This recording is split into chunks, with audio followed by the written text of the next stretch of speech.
In the middle of the night or early Friday morning, depending upon where you are in the world, a group of experienced comics professionals get together to examine and instruct about the art form that they love.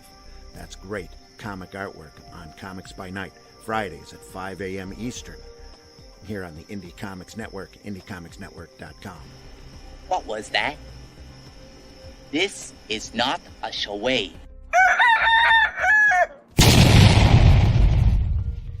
So in tasting, what we do is take a small amount right off the top. It doesn't take much. That's the warmest part right here. I'm going to invert the spoon.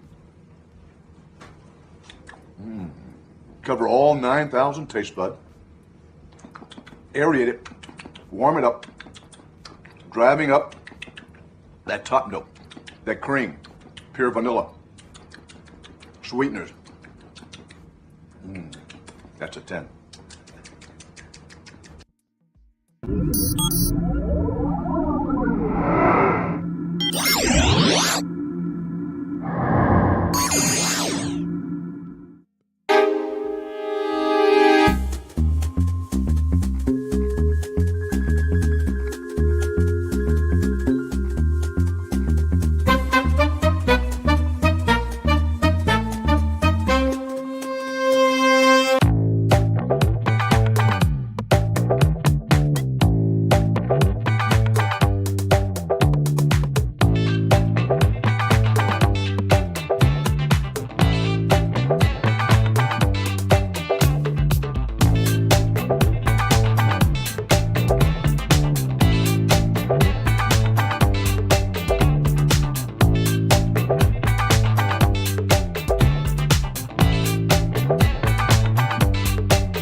What a crowd!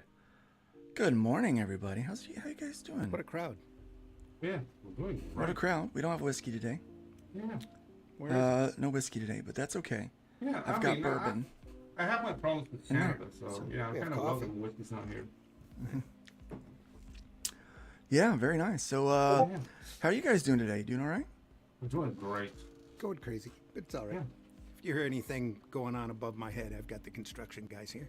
So Yeah, the copper they man should be making a closing. lot of noise today. Oh, If Yeah. it's too bad, I'll just mute the mic or leave. So it's all good. Well, you know, it's the holidays, so we're going to have people on the porch Yeah. all day, dropping keep off it classy. packages.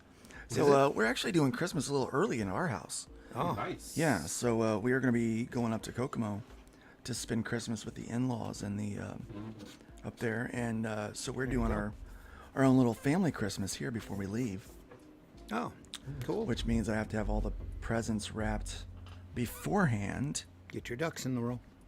Yeah, I'm trying to get my ducks in a row, and I'm notoriously bad about putting any kind of critter in a straight line. I just don't.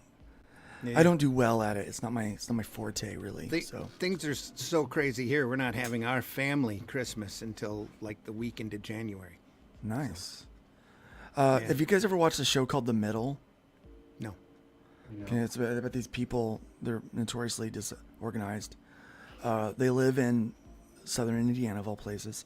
I, So in I the don't middle of like the country. watching shows that reflect real life. Yeah. But it's funny. It's pretty Reality funny. shows, just not for me. Yeah, I have but a hard it's- time. I'm keeping up with Monarch right now. That's about it.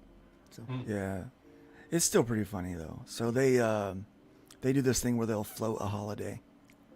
So they floated Thanksgiving one year until like July. So let's just float that. totally believable. Yeah. Totally Yeah. believable. Yep. I mean, Yeah. but it's totally a Midwestern thing to do. Yeah. Like it's what we do, right? It's like, I will just float that. Yeah. Yeah. It doesn't. A holiday doesn't have to be celebrated on the day. Like that's just it's crazy. Yeah. Lately, I've been watching a lot of anime for investigative purposes, and there's a lot of things I can't stand, man. Like, there's. But basically, I'm trying to get better at special effects animation, so that's why I'm like checking it out. But You know, reading anime's through a good stories- place to start, dude. It is. They've got some amazing. I've always loved their.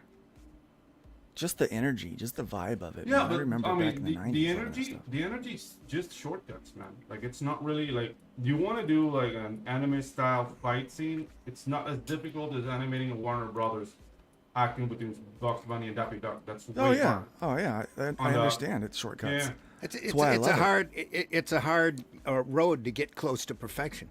Yeah. But that's the thing. But I do want to pick up on their special effects animation, how they do explosions, like wind and stuff like that. So Well, The I've spinning been- stars and the explosion. And I don't know Yeah. if you guys know this, like have noticed, but even in manga, those like intense action and all that stuff, that's all it's all a shortcut. Oh, yeah. It's all a shortcut. And I employ a lot of those into my stuff, and that's what people are like. This has got a real manga feel. I'm like, yeah. Yeah, I'm That's using all the of cool their thing about shortcuts. sequential art. Every country, every region almost has their own individual icons. It's yeah. almost like Mexican food. And J-Bot just wants to make sure You everyone are knows that Popeye very is greater than anime. You're There we very are. true, man. And I Fleischer agree. Studios. Popeye was amazing. This- Can't, okay. can't match them Fleischer Studios. Early I, Hanna The thing is, you Barbera. gotta understand with Fleischer, the Fleischers, like Stuff. in the 30s, every animated short out of the Fleischers beat Disney Oh yeah. at the box office. It was just like they were untouchable. Betty Boop was funnier. Felix the Cat was funnier. Popeye was funnier. Like everything they were doing was just top notch. Yeah. Yeah. The thing is, like it all came to head when Snow White came out. It was like, oh, you can do a movie, and then they tried to do Gulliver's Travels, and that movie was Not very good. no, the Bankruptcy movie wasn't was far behind. Yeah. Yeah, the You know- the Gulliver's Travels is like a bunch of 7-minute shorts put together. Like the storytelling, Yeah. like they were used to 7-minute shorts, and that's how it showed. There's a Well- lot of gags, but Here's what happened with animation, why it got so good, Hanna-Barbera, yeah, the Warner Brothers stuff. It's because these were animators that were, obviously, you're making Saturday morning cartoons, it's not a big deal. Shortcuts are being made, things are sloppy and shoddy. Well, that came But later. these people cared. I know, but no, but Yeah. it was even during that time. But people, there was a group that cared, and they nurtured that medium in a way that was just it brought respect to it, Yeah. and then it brought fans to it because they respected it. It's like that producer that actually plays nothing and but has done like all this hip hop stuff. He goes, I don't make albums yeah. for the fans, I make them for me. Oh, Rick Because Rubin? if I'm passionate, Ruben. So if I'm passionate enough about it for me and I like it, then that's going to bring other people to it as well. And I'm like, that's a great idea, a great way to look at it. And I think that's why indie comics is doing as well as it does, because these are people that are passionate about it and they're making what they want, right? And since we're getting self-inserts for Batman and all that, it's really nice to write your own version of Batman. That's not what I would do, but it's what Batman would do if they were actually writing Batman the way Batman should be written right now, And I we'll get into this in a little bit because this is going to probably take up the majority of our discussion today. I got my soapbox. Yeah. But Glenn O'Leary had some things to say. We're gonna talk about that a little bit, and how the response from the Everybody. babies in the mainstream are ridiculous. We're going to talk about how Mark Miller is now some anti-woke Or spirit animal now. right-wing spirit animal. Yeah. They're calling him right-wing, like a right-wing or white. You can say white too. It doesn't matter. Right-wing extremist now. Yep. Because of his views on this thing. I mean, these are just typical views to have. We've talked about, and just more of this stuff is going to come out in the news today Dude, that we're going to read. These guys haven't seen a white right-wing extremist in their life. Like, dude, go to Franco's Spain in 36. That's a right-wing extremist. A guy who Well, will it's come into crazy, your man. house, Yep. ask if you're a communist, and shoot you in the face. These are It's the comic same book thing fans about that the don't. people that throw around the word Yahtzee that starts with an N. Yeah, exactly. It's like, They have dude, no haven't idea. seen They have that. none. They don't No know idea the what that was horror. like. Yeah. They don't know the They have horror no, of that. None. have no idea. Ku Klux Klan! Oh no! Oh no! Yeah. Here it comes. But yeah, so we're gonna dive into some of that this morning. Randy, how's your week going? Crazy right now, but other than that, yeah, pretty good. Good, Pretty good. good. How about you, Pedro? How's things down there in the I'm doing beautiful great. Panama? Animating a storm. The protests are done. The mine is closing. So yeah, everything's chip shape. Chip shape. Let's I go and thought look they on were chat. closing the mine last week. Oh no, dude, that's gonna take like around 3 years because Oh, they it's a have slow. like, It's a slow close. yeah. The thing is like if they close it and leave it like that, there's like a couple of cyanide pools that will like pollute everything. Yeah, It's gonna be a Yeah. process. Yeah, they gotta. It's a fix process. Yeah. So yeah, it's That. starting. You know what? but Whenever you say cyanide pool, yeah. just how'd they not think that was a bad idea?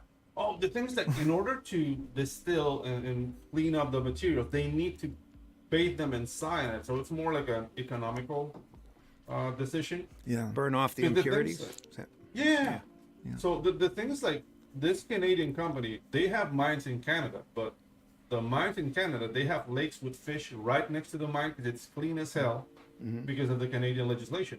And a lot of people are beginning to go, Panama has adopted this like not in my backyard attitude that's stopping the renewable energy advances in the world. And I say, you freaking hypocrite. Move next to the mine and see your kids die of cancer. Right. Do it.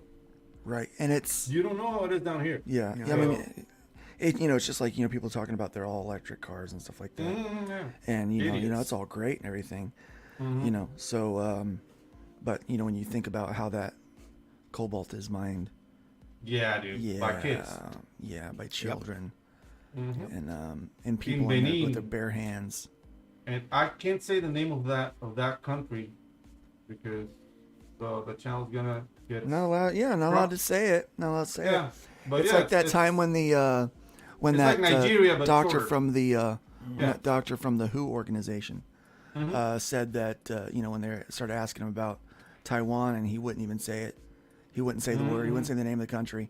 He's too afraid Yeah. to. That's the world we live in, guys. That's the world we live in. It is. But there's another world we live in where Ronan is the first one in the chat this morning. Oh, Hail yeah. chat and the best Thursday show on What's YouTube. up, guys? Yes, amen to that. Hicksville is in the house. Welcome. We've got you there. And poor Pedro had to meet the ice cream guy again. Oh man, I can't stand that. That guy.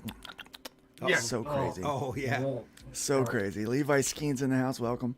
Hail to the chat. Hail to you, What's my up, Levi? friend. Agent Zero is with us. Welcome, Agent Zero Creators Outlet. Hey, everyone, is in the and house. Pedro. Hail nerds of the bacon. Immortal Rising Comics is with us as well. Hail, hail, hail.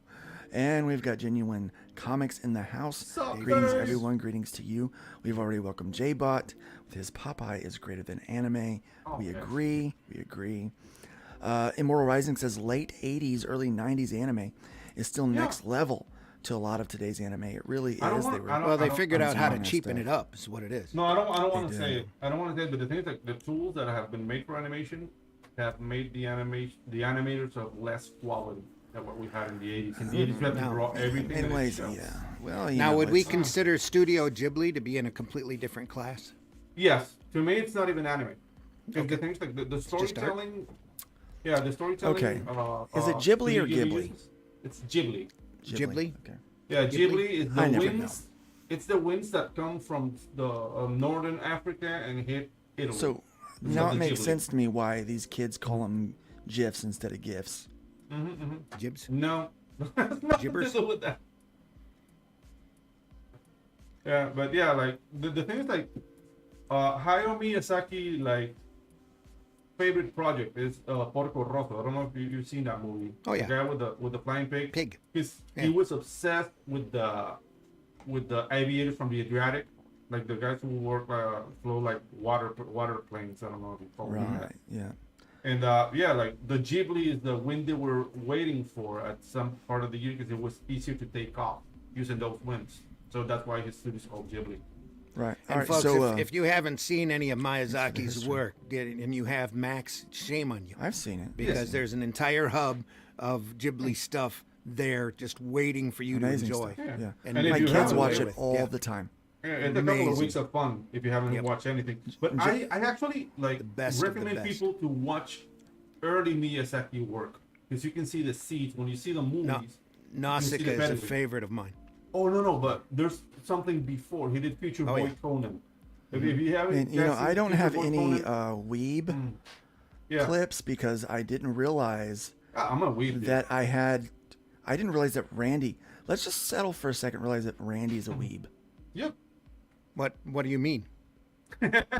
They call anime fans weebs. Weebs. Oh. Nah, like an anime fan would be somebody who I said just that, like good stuff. It's not just Yeah. anime. It's just good stuff. Like they would That's what say, I I like. mean, and a weeb would be somebody that's like, if it's not from Japan, it's not manga. Oh, pff, no. Like that's kind of like the weeby, like, ugh. No, no. Oh. Oh, you silly, simple bastard. Yeah. Like I J would Bot have a says that Japanese Steamboat Willie, Mickey Mouse becomes public domain next month, and that is right. So now we That's can going to be a start- real interesting court case. It's going to be a lot of fun, guys. Well, Because Mickey Disney Mouse, Mickey Disney Mouse went through does and- become public Technically, Disney went through and did a whole set of cartoons with that version of Mickey Mouse just within the last 10 years and copywrote it. So it's going to be real interesting to see if there's going to be any court cases fly off of that. Right, I don't but know. So I'm pretty sure they did it to secure their copyright. I guarantee South Park is going to fight that tooth and nail I hope so. because they got some See how it plans. goes. Yeah. Because South Park has some plans. Matt and Except Trey. there's two more parts of the Panderverse coming. So. Oh, there are. I'm looking forward to it. Hojo's in the house. Welcome. Good morning. It's good to have you here. Fascist is now the label for anyone that doesn't agree with them on everything. Yeah. It's so crazy these days. An American right-wing extremist homeschools and has chickens.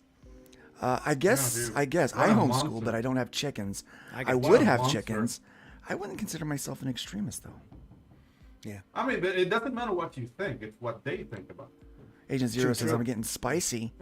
I'm getting spicy with the GIF debate. Yeah, Yeah, I'm dude. already bringing the heat this morning. Little salt. Look at that. Look at me. You Look at me. chose, you chose violence. Yeah, I woke up, I chose violence. Or did violence choose me? I'm not sure. Yeah. Only 6'4". Oi, oi, oi. Welcome, my friend. We got Wait. Phil Bo Baggins in the house. My partner in distribution over there at Iron Age Distribution. So we're Awesome. looking forward to having some more updates on that after the first of the year for you guys. We've been praying for Phil and his health, guys. It is his story to tell, but just be praying for my friend here. He Sorry to hear needs. that. In fact, pray for everybody. Everybody needs your prayers. Now's a good time Pray to start hard. praying. If you don't pray, Everybody needs Oh it. yeah, dude. just give it a shot. Even if you don't know him, he'll listen. I don't know. I wasn't the praying man, but I'm starting to pray lately. Like I'm doing it. But Shout out to the Widgets. huh, Way to go, Widgets. And surrounded by weebs. indeed. Yes, Weebs? you are. No, I not guess you really. are. Well, I saw someone's New Year resolution already that in 2024 they want to buy more manga. Like that is they're already shooting for more manga. Just looking to be entertained. They really are. People just Yeah. want good stories. Desperate. And we'll Yeah, talk. the I mean, I've got things some like great the ideas of what Eastern- Arab yeah. can do next year. Yeah, the So- Eastern storytelling. I keep telling you, we need to style. have a conference. Yeah. Yeah, the let's. Eastern We stories- need to have a conference yeah. very soon. But guys, All right. hear me out. Like, there's something that I really loved about Western style storytelling that manga does not fulfill. You know what I mean? That's why I can tell. Like, I can't say like I'm 100% mangaka, as they say. Mangaka. I really still enjoy like old timey Marvel and DC and indies from the West because we tell stories differently. You know what I mean? So that's something that needs to be filled, and that's something that we as indies and Arrow and freaking Fun My Comic is trying to come back with. So hey guys, let's keep on traveling because this, I mean, it feels like the castle is coming down, and maybe it is, but we don't live in a castle, man. We don't. No. yeah. I'm a pauper. Yeah, And, exactly. and I guess I'm a little bit of an anarchist. Yeah. Just call me insane is in the house. Good morning. So Good morning, my lady. It's great to have you here today. Phil Baggins says, "Hey, how's it going, Immortal Rising Comic Books?" there we go. Let's say hi to each other. And you know what? We are here today to bring you the biscuit. Taste the biscuit. Taste the goodness of the biscuit.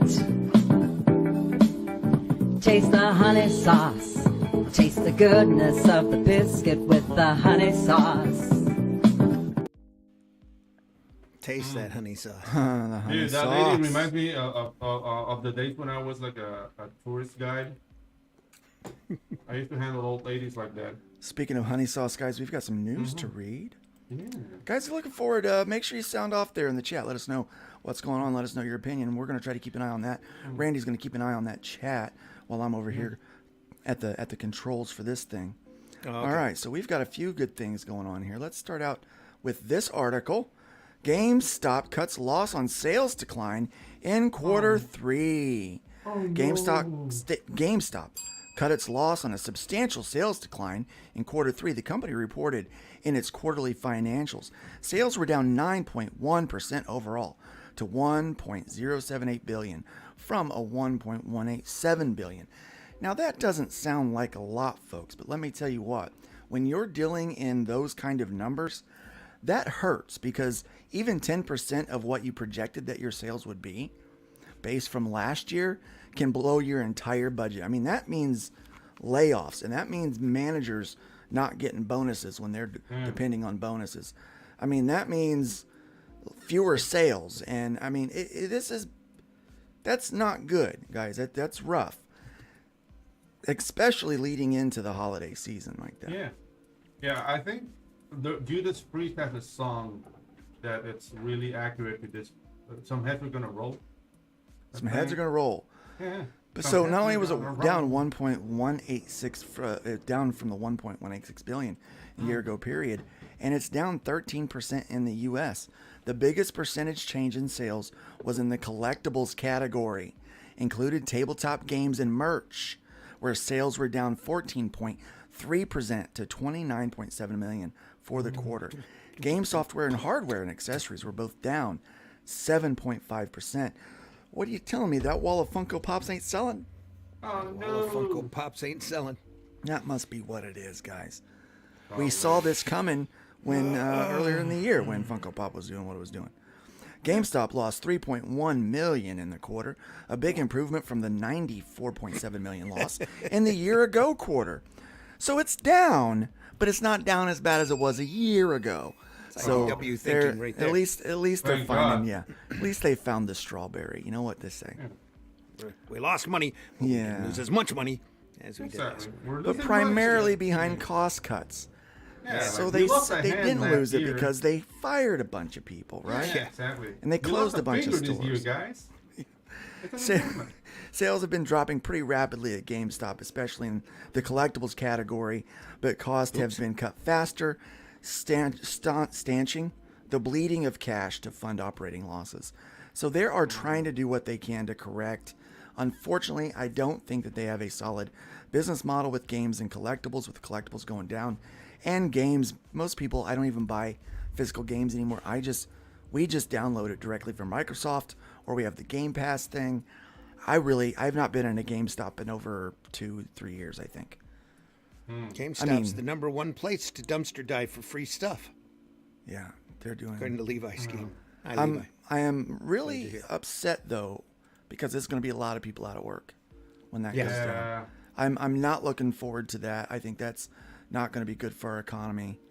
But again, this is Biden's America, so it is what it is. We're going to do what we got to do. What we got to do. Bidenomics. Pro. Hey guys, did you notice? Like I've been doing a lot of therapy with my voice.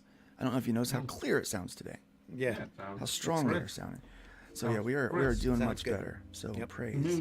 Oh, they're not going to let me look at this one. You have to 'Cause sign that's the in. Pro. That's the Pro. Yeah. We will go to. We will see it, but we will see it. We will just see their not Pro Headline? version. Mm. I stopped paying for their Pro version. Okay. For good reason. Because they never actually gave me anything different. They just gave me more. What's that Invincible controversy there? Oh, this is new. What are you talking about? You're on games. Go back. I'm not on games. It's just that there's a lot of game news. Oh yeah, you need to go back. There it is. Oh, Invincible that's dispute Invincible. between Kirkman and Crabtree that one's new. There we go. cleared to go to trial. Ding ding. Ding. Oh, Ding, hey. ding, ding, ding, ding. Two of There we go. colorists claims, but allows others to go forward. The judge in colorist Williams Crabtree's lawsuit against Robert Kirkman regarding Crabtree's work on Invincible has denied two of Crabtree's claims, but allows two others to go forward, which means the case will go to trial unless the parties decide to settle first. A jury trial has been scheduled to begin on February 20th, 2024. That's not too far away. Crabtree was the colorist on the first 50 issues of Invincible, and he claims that he is a co-creator of the series, while Kirkman says that Crabtree's contribution was work for hire and that Kirkman is the sole author. Well, here we are, guys. Colorists are trying to claim ownership now. Yeah. Oh, dude. So did you know that the first... That's probably an incorrect spin there, but that's Yeah. I'm not. But- I'm not privy to the details, but Right, I well, am privy to the reputations. So Yeah, so we'll look at the details here a little bit on this one because there's more of the article. But on first glance, it sounds like a colorist trying to gain ownership of a property they worked on. And so here's what's funny about that. it sounds like an out of court settlement. That's what it sounds like. It sounds like an out-of-court settlement. So here's what's funny about that, though. Right now, I know that there are artists that are using AI to color their work. Yep. And honestly, on a couple of things, if I could figure out how to do it, like little pinup things, I would do it. I just can't figure out how to do it. They're like, yeah, I had an AI color it. I'm like, how the heck you do that? They're like, oh, you just pop it in and tell it, yeah. And I'm like, well, I don't know what you're doing. Wow. It looked good, but AI did the coloring on it. Yeah. But I don't know. Like I see that AI coloring looks nice, but the lighting is all magoo. Well, if you look Well, at that's most comics in general then. that's comics in general, and I'll be really honest with you. Gotcha. I have a lot of colorists that I never hire for a second project of any kind because their lighting is all magoo. Gotcha. Yeah. True. It's Mr. not Magoo? dynamic and it's flat, and then they don't understand Yeah. light sources. But Yeah, you know, it's a not lot of avoiding the artists light in comics don't I understand thought light that was sources. a reference back to Mr. Magoo, who couldn't see straight. Yeah. They can't see anything. So initially, Kirkman and Crabtree both agreed that Crabtree was entitled to a royalty of 20% of single issue sales, with a minimum of $40 per page. So he got paid 40 plus 20% royalty. Okay, I've seen that. That is a crap deal. That's a terrible way to go. And that's what old Ghibli tried to get me to do.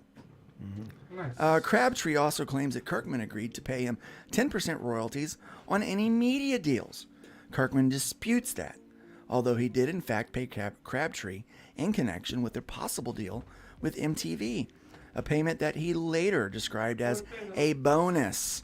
Later, when Amazon Air picked quotes. up the series, Kirkman did not pay Crabtree any royalties in 2005. Like I said, it smells like an out of court settlement to me. Yes, it smells like. In 2005, Crabtree signed a certificate of authorship, stating that Kirkman was the sole author of Invincible and assigned all rights to Kirkman. Oh, then he's screwed then. Well, that's like a Siegel and Schuster deal. Hey, you want some money? You're going to have to sign over all the rights to me.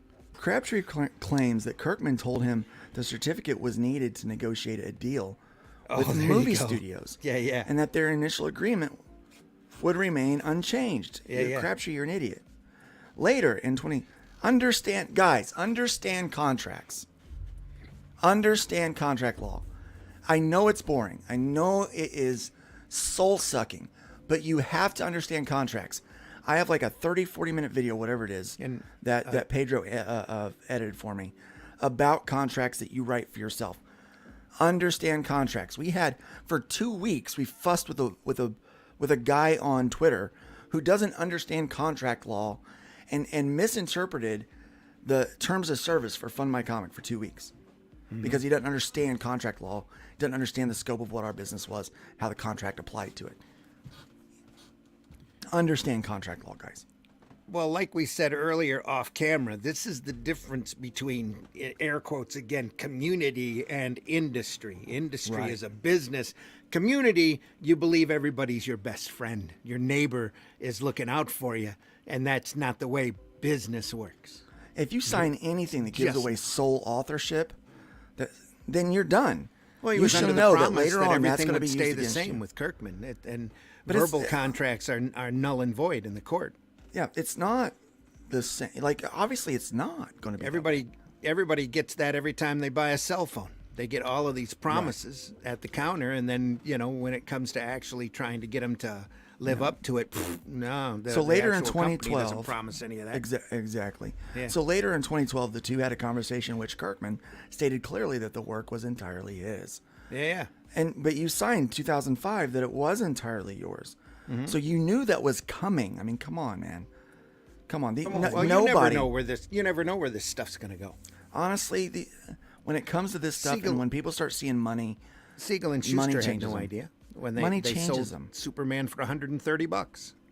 Yeah. But money changes the dynamic of every Absolutely, it partnership. does, especially the greedy. Right. Yeah. Yep. That's what happens every time a parent or a relative passes. You see the real people come out. Like Amen you see to your that. family for the first time. Amen to that. Yeah. In January of Always. 2022, Crabtree sued Kirkman, arguing that Kirkman had tricked him into signing the certificate of authorship, that he is a co-author of the work, and that Kirkman had breached their contract by not paying him royalties on the Amazon adaptation. Is that in writing?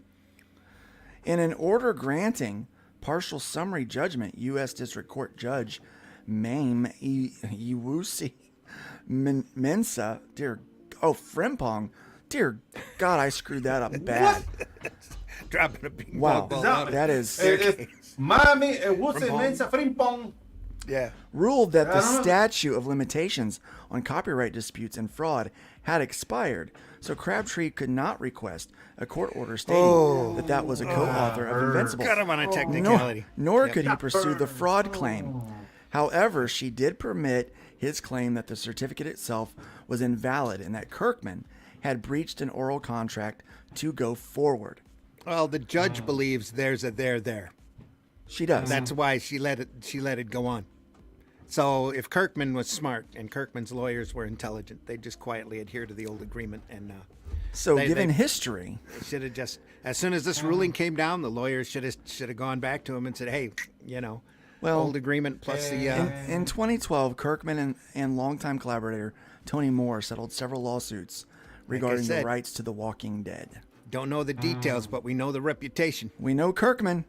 Yep. We know Kirkman. I just gotta say, Arrow Classy Comics guy. Dead World and Walking Dead. Ugh, anyway, that's all I gotta say about that. Here's another one. This is a new one. Known reputation for a while. Yeah. Big Bang Comics. Hold on. I'm trying to find the numbers. Trying to find the recent Feel like a numbers. number. Here we go. November. There we go. Circana, Book Scan, top There's 20 the numbers. authors. Let's look at some numbers here. Wait, see what we wait. got going. Before we look at that number, where do you think the first corporate comic collection falls into on that? 5. I'm thinking 10 or 20. Okay. What do you think, Pedro? You're not there. I'm here. Chat. Let us know. What do you think? I think 5 too. Probably. You think- Turtles. Welcome, Probably. Jim O'Reilly. Welcome. I'm thinking Turtles will be ahead of, and I'm talking corporate as in Marvel DC, not Yeah, Turtles. yeah. Turtles will pop in before that. Yeah. Yeah, the thing is that it always starts with the price. Because to me, like Star Wars was not worth $4 billion. Though IDW You know what I is a mean? corporate comic, yeah. Yeah. All right. Well, here, it would have drum roll, been. guys. It could have been. Not now, Drum roll, drum roll, drum roll. We all know all the stuff missing from the charts.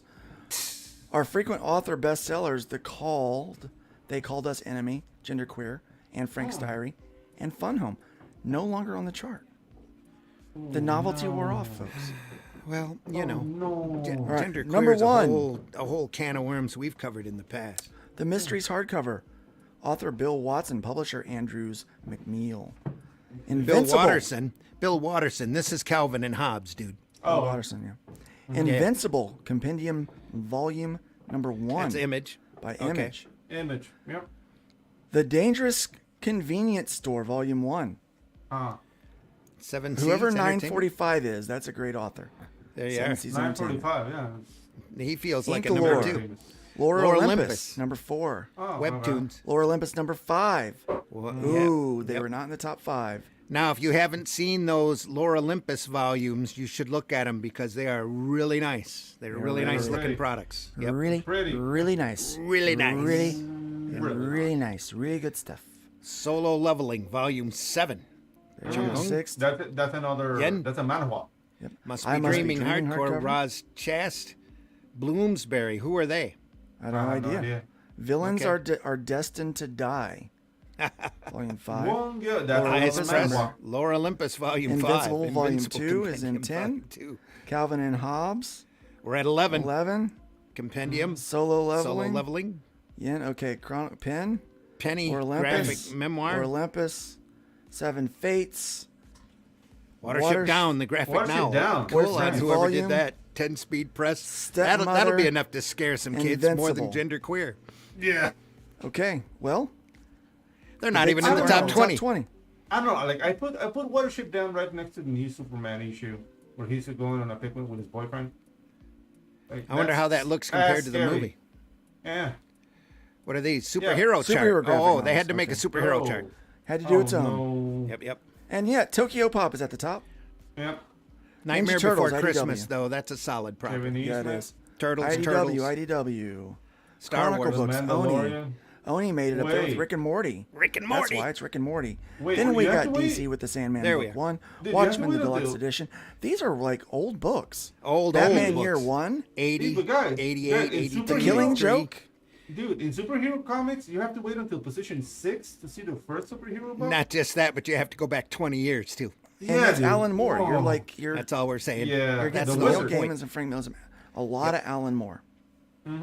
Yep. Look at that. The And Wizard. it's And all yet DC. Watchmen's on there twice. There's a deluxe edition and the 2019 edition. Marvel Yeah. did make number 19 with Moon Knight. Yeah, dude. The Continue. Riddler Year 1. Way to go, Marvel, for throwing your hat in the game. It's nice Yeah, to see that you finally. could show up. But just to point that out, though, there's a Blue Beetle there at number 13. Blue Beetle, folks. Blue Beetle. And Bodies, hey, Bodies, that's DC, that's Vertigo. Yep. That's actually, if you haven't seen that on Netflix yet, I highly recommend it. It's a good series. We started watching it and ended up binging the whole thing. We've really said good, this dude. before. We know. Like we It's have about a someone, series of dead bodies that pop up in the same place in the same position in like 4 or 5 different points in time. We have someone that is in the mix with DC.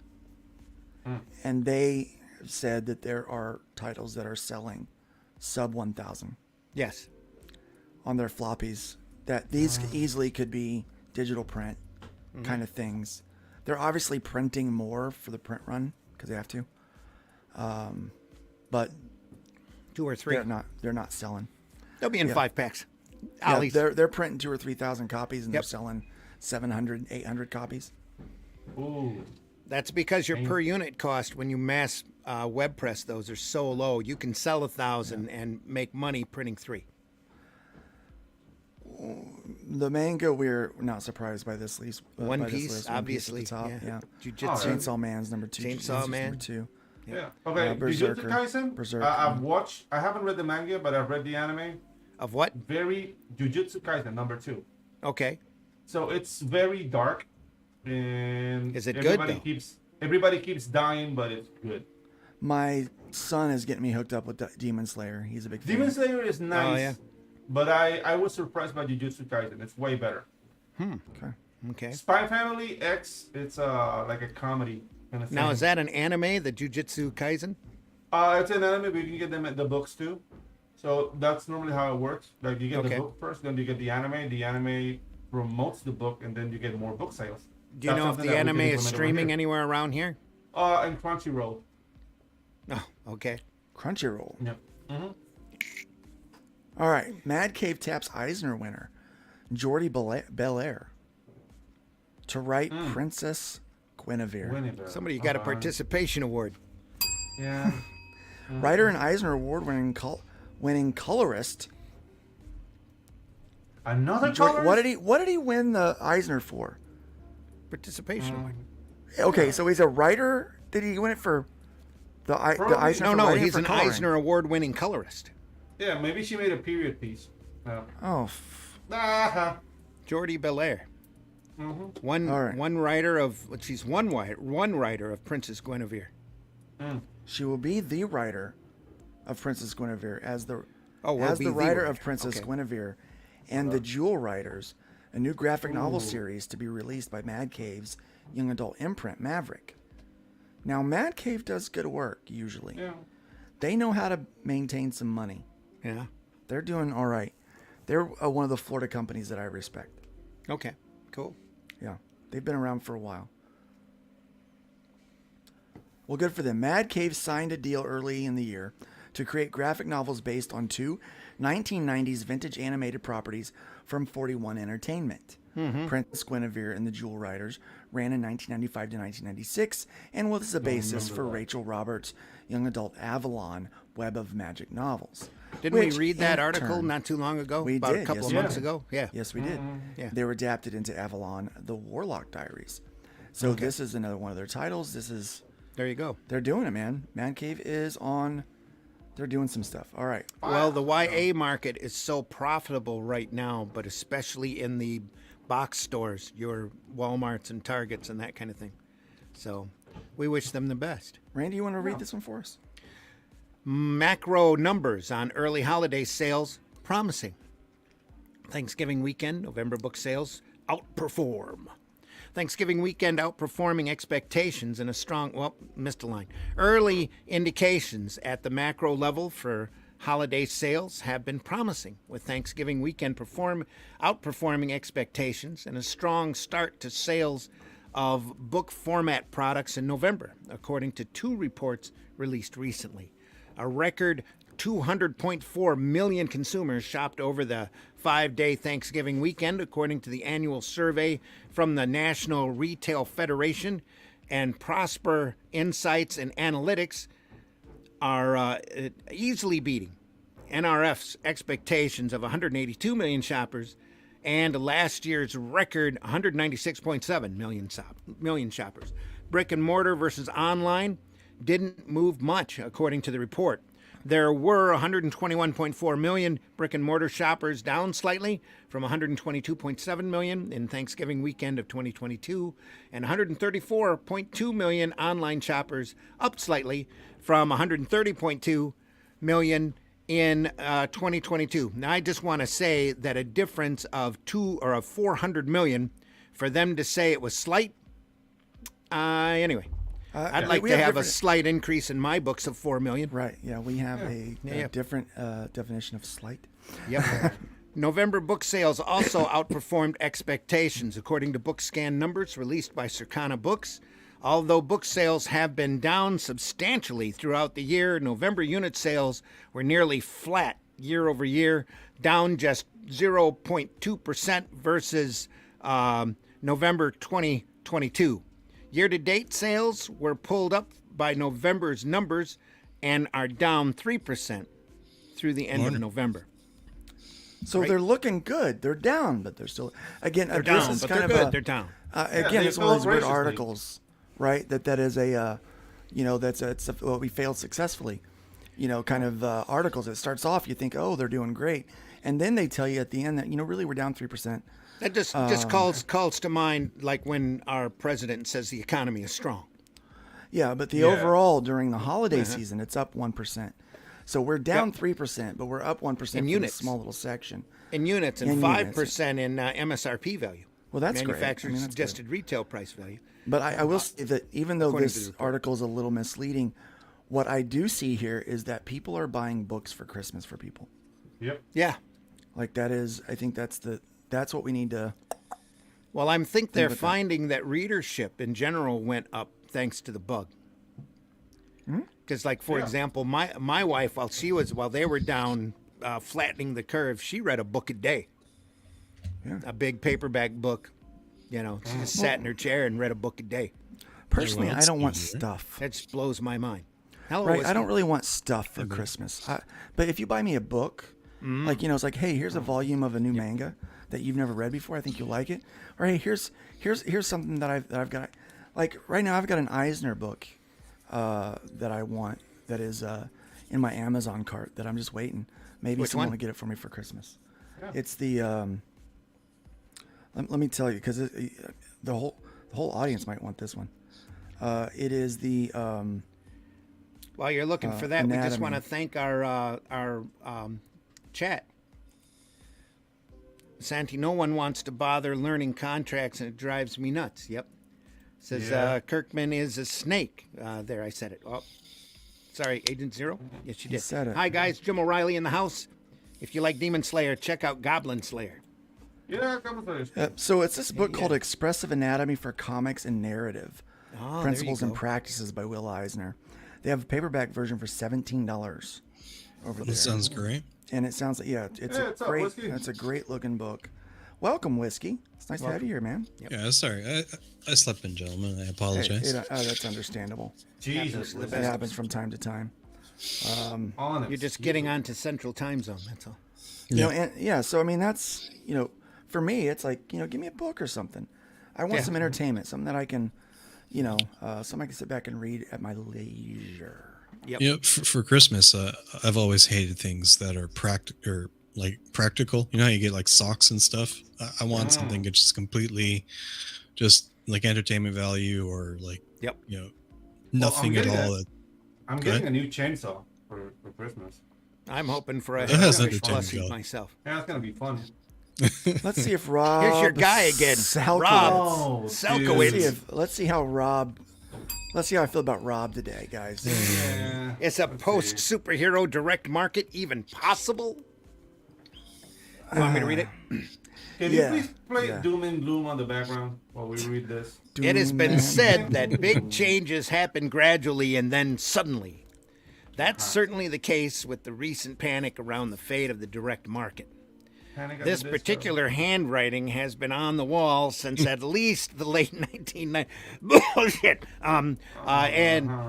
When people were already making companies out of the ancillary and unsustainability of a model that depends on selling a shrinking core of habitual customers and increasingly expensive niche product in the face of rising competition from other more satisfying, cost-effective sources of entertainment. I just want to correct him here. This has been happening since the 1980s when Diamond became the sole distributor and literally became the sole drain for this business, the sole funnel.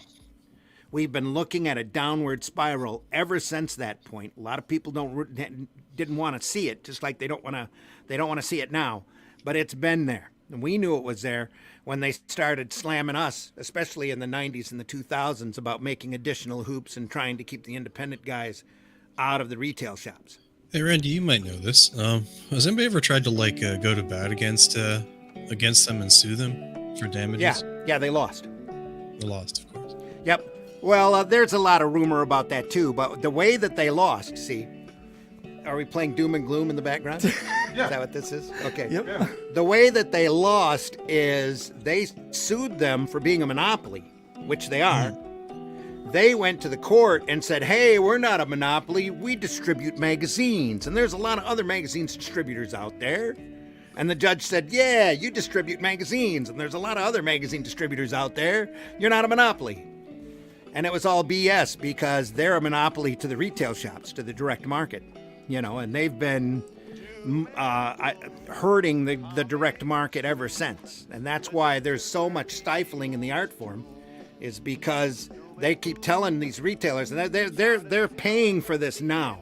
They kept telling the retailers, well, you only want Marvel, DC, and then maybe 3 or 4 of these other little secondary companies, and everybody else, we put them in the green section for a reason, and we're just going to keep increasing our hoops and our minimums for them until they all dry up and blow away. And we were told that directly by a Diamond rep, that's exactly why you were in the green section. They didn't let anybody out of the green section until they had pulled down at least 1% of the total market.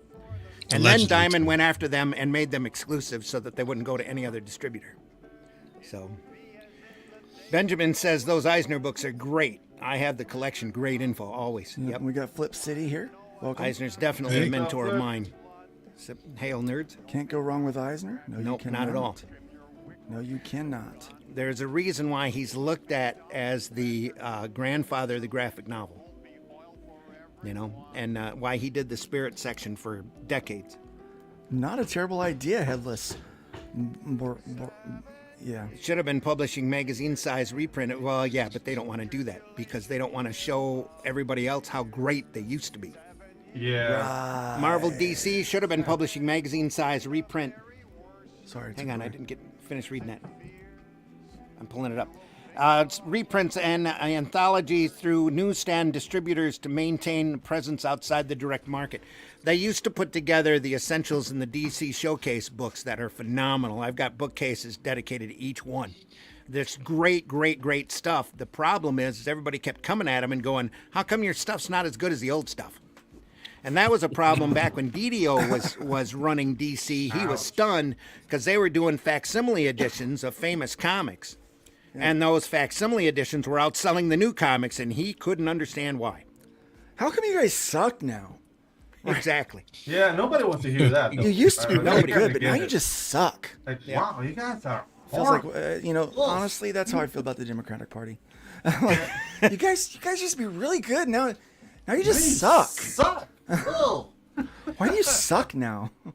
For at least the past 15 years. Now, it's been the last 30, really. The direct market has had the opportunity to adapt to changing customer habits while benefiting from billions of dollars in marketing from their products, courtesy of the folks at Marvel Studios. That's bullshit, too.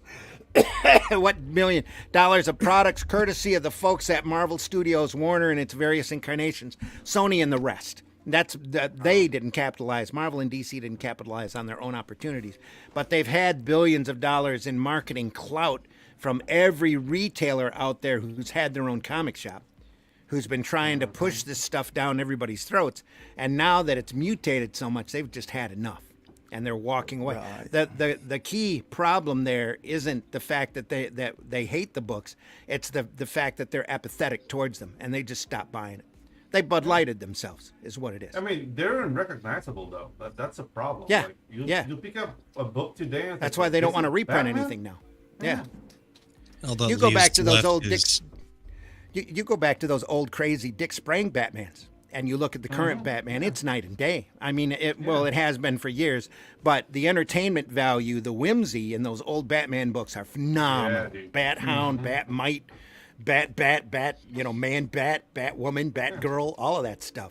All sprung out of there. Bat. So all that really leaves to the for sales is the impulse buyers, essentially, right? Because you pushed out. We had a article here where we had a couple of key retailers talk about stuff, and Chuck Rosansky was on there, and he pointed out he's made his income the last couple of years from just throwing reading copies into long boxes and putting them in his Mile High store and selling them for $3.95 a piece, or a higher discount if you buy a lot of them. That's because a lot of that old stuff is really well worth reading. That's why we do the Comics by Night and the Sunday Funny Show and show some of this stuff off, because there's some really excellent stuff out there. And we're looking at spending the entire month of March on Will Eisner too, by the way. Nice. So there's a lot of stuff coming up. Anyway, hashtag always promote. Where were we? At least last 15 years, studios in various incarnations, Sony and the rest, they got a reprieve when the existential threat of digital distribution turned out to be a fizzle. There's a story behind that, too. And when the global pandemic turned into a sales boom. The digital distribution didn't turn into a fizzle for Shonen Jump, did it? Did not. And that's why they're selling the manga one of the reasons why they're selling the manga they are today is because they became accessible on a very inexpensive platform to get in. But Marvel and DC couldn't do that because Diamond and the retailers told them that they're going to cut them out of their business. And they said, we don't want to do that. We'll just make it the same cover price as the physical books. And shoot themselves in the foot when it came to digital. I do know that just like we talked about the piracy thing with video games and like how that one company released their own version of their game for free on Pirate Bay and then put them through the roof. I know that there was a bunch of piracy and stuff going through manga for a while that increased readership as well. You get a bunch of the comics online free back in the day, and then everybody had them, right? So honestly, it's why I'm pirating my own stuff on my website. Well, really, it's the same thing. Yeah. It's the same thing that happened back in the 30s and 40s, really before there was television, when all the kids would swap their comics back and forth. And the Sunday Funnies had all of these phenomenal adventure strips in it that everybody would share with their family. Right. Yeah, dude, like their website's totally dedicated to the piracy of anime, and it's like freaking Netflix of piracy. Wow. Yeah. And they do not stop because they know that's like open advertisement for the books, and people. The studios aren't stopping it. They're like, it is. Talking about Crunchyroll. No, Crunchyroll. No. Like Crunchyroll. Pirate Bay, right? Yeah, Pirate Bay. No, there's like websites, and I don't want to name the names. Okay. Like I'm upholding piracy, but there are websites that you would go. It's like freaking Netflix. Allegedly. You don't pay a dime. You see a lot of allegedly. You see a lot of like commercials for porn sites, and you can see your anime. You know what I mean? And dude, like it lags a bit, but it's there, and they're like up to date. Like even things that the legal ones don't have in the West, they have it. So, and that's the thing. Like I don't see them going down. No. We will see there, and then they'll go buy the books. Is that Beaujolais? Is that how you pronounce that? Beaujolais Headless? Headless, as I've heard. Bourgeoisie. Bourgeoisie. Sorry. Bourgeois. I've heard Didio hated those Millennium Edition reprints. Imagine a publisher being upset about product that was selling in insanity. I talked to Didio. I had a nice talk with him in February, and I told him because we had a connection I wasn't aware of, and we had a really nice talk. And I said, if I'd have known that you were that we were this close, I'd have called you up and asked you for a job when you were head of DC. And he goes, really, what would you have done?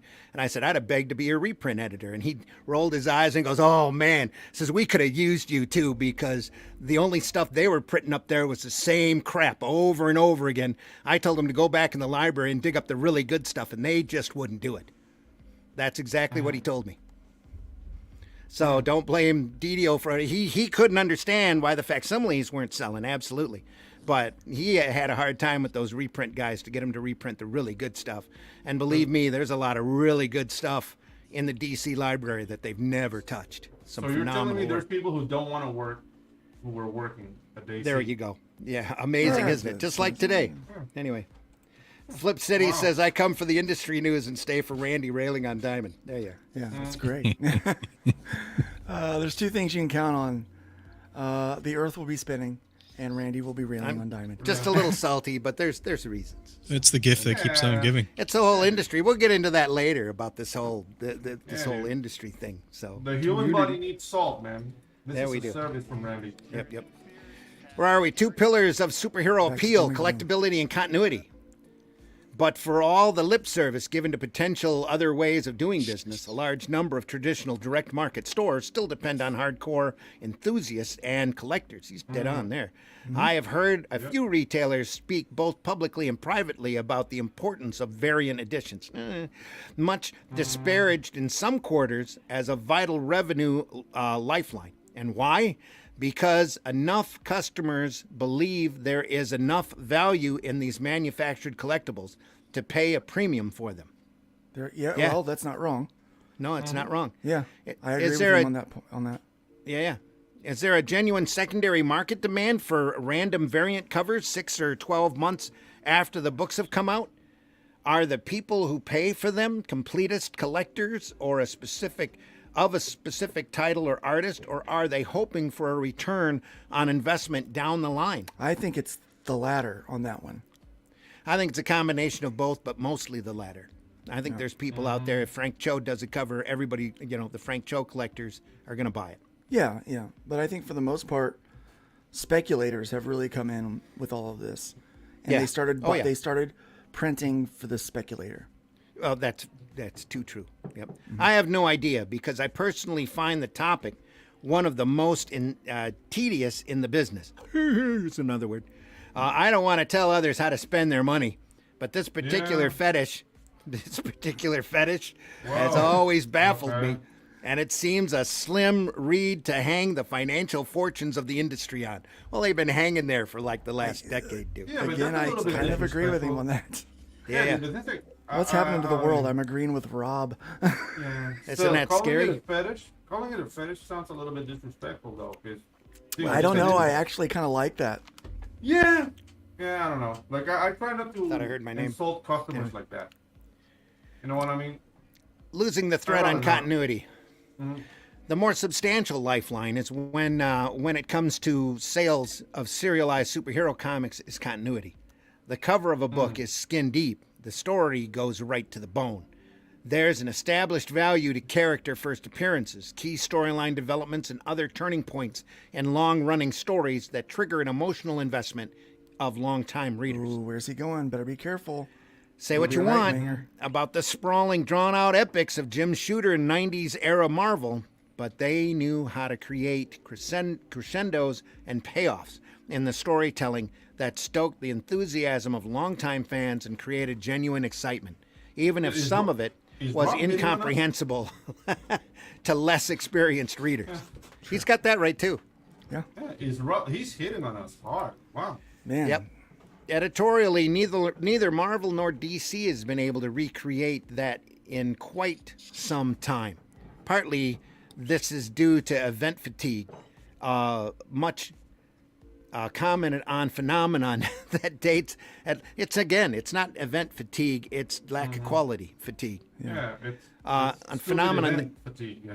Yeah, that dates back at least to the mid-aughts, if not earlier, but partly from the continuous reboots and renovations of continuity that have habitual readers with less familiar material to connect with, that leave habitual readers with less familiar material to connect with. Yeah, well, I mean, they keep retconning all of the storylines Yes. and character backgrounds, Yep. so you don't know which one's which, and it's just, at some point you just have to be like, no, I like that one, so I'm not going to read any of this new stuff because it's not interesting me. It doesn't make me happy. You know, it doesn't. How How doesn't many entertain years? me. How many years do you think it's going to take Nightcrawler to wake up in the shower like Bobby Ewing? And all of his background's been retconned again. Ah, dude. Maybe 3. I mean, to me, the best example for this is the Punisher. Like, I don't like what they're trying to do with the new Punisher, so it doesn't exist to me. Right. Well, then Yeah. they recently retconned, I guess, his backstory. Yeah. As a Horribly. backstory. Yeah, they Yeah. did. That's a mess. His mom is his dad, and Yes. now and He's a butt baby. and he's a butt baby. He's a butt baby, yeah. In the meantime, efforts That's to all hook I new wanna be. readers on updated versions of the tried and true concepts have not been markedly successful. At least, if you're not a turtle. Right. Okay, tried and true concepts Turtles. that have been like race swapped and gender swapped, and it's That's not a tried and true concept. Yeah, That's it's just a new somebody thing. self-inserting. Yeah, it's a new thing wearing a skin suit. What it is. Yeah. Yep. Again, the publishers had more than a decade to try to fix this, as Hollywood got regions of normies accustomed to the tropes of continuity-based superhero storytelling. Now there are signs that wave might be crashing on the shore as complaints about the Byzantine narratives of the post-Endgame MCU and the failed attempts to get anyone to care about DC's on-screen continuity beyond Batman have finally started to show up in diminishing box office receipts. Again, not superhero fatigue, lack of quality fatigue. Yeah. Is what that is. People still craved serialized storytelling. Turn on any TV or streaming service for proof of that. But the plot-intensive marriage of superheroics and soap opera that the big two, especially Marvel, basically invented now looks like a spent force in popular culture. Nah, just they're not using it right, that's all. In other words, no, because it's a soap opera. Yeah, people call it quality fatigue. But it's I not call even it a soap opera. It's a what the hell fatigue. Like, Yeah. what is this? Like, It's not a- even like... It's a what's not happening even in like my life, something- I'm writing it in the book. Yeah, fatigue but that- the that's story, going on. storytelling-wise, they do nothing. The last Superman issue was him having tackles with his boyfriend. How is that a Superman story? There you go. And why How's are that they a story? surprised? Yeah, that's why not are even they a story. surprised That's they're an not selling? episode of Seinfeld. It's not even that. It's not not even even that. that. The tackles are the not tackles. bad. There's no tackle Nazi. You know what I mean? It's not even Seinfeld. And Well, I don't know. it's like, bad they're basic surprised they're not writing. selling? Yeah. It's bad basic writing. They're not writing characters. They're writing situations, and that's sad. They're just writing dialogue to fit their whims. Yeah, and going and because there's no advancement to the story. Yeah. In other words, it may be too late for comics to use this time-honored hook to appeal, even if they still remembered how to do it right. That's very Remember true how too. to do it right, yeah. Yep. A less super future. If superheroes remain the keystone of direct market prosperity and the two pillars of superhero comics, collectability and continuity, are crumbling, what then?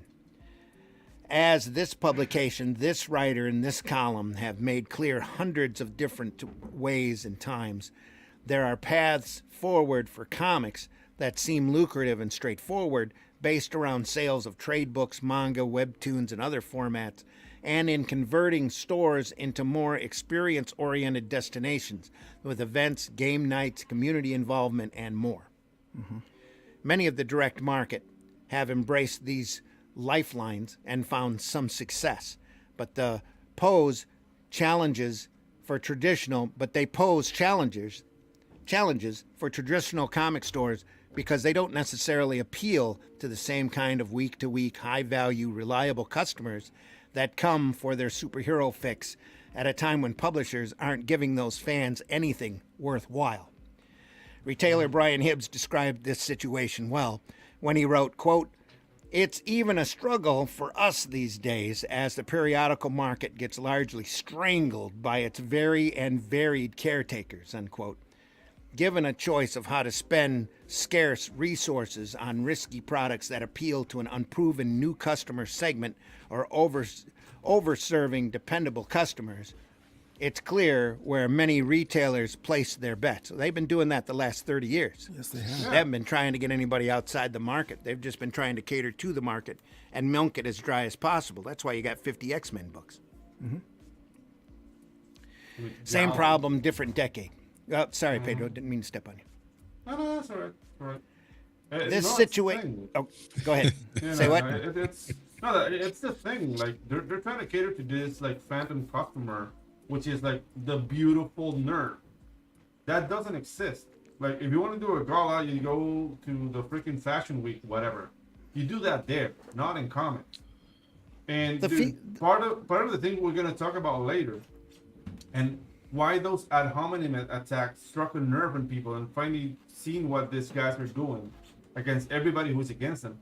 They didn't attack his ideas. They attacked the way he looked. I have to say know what the I pretty mean? pretty female nerd does exist. They're just unicorns. Yeah. I met one, Yeah, no, but the and thing is married like- one about 37 years ago. Yeah, but okay, Randy.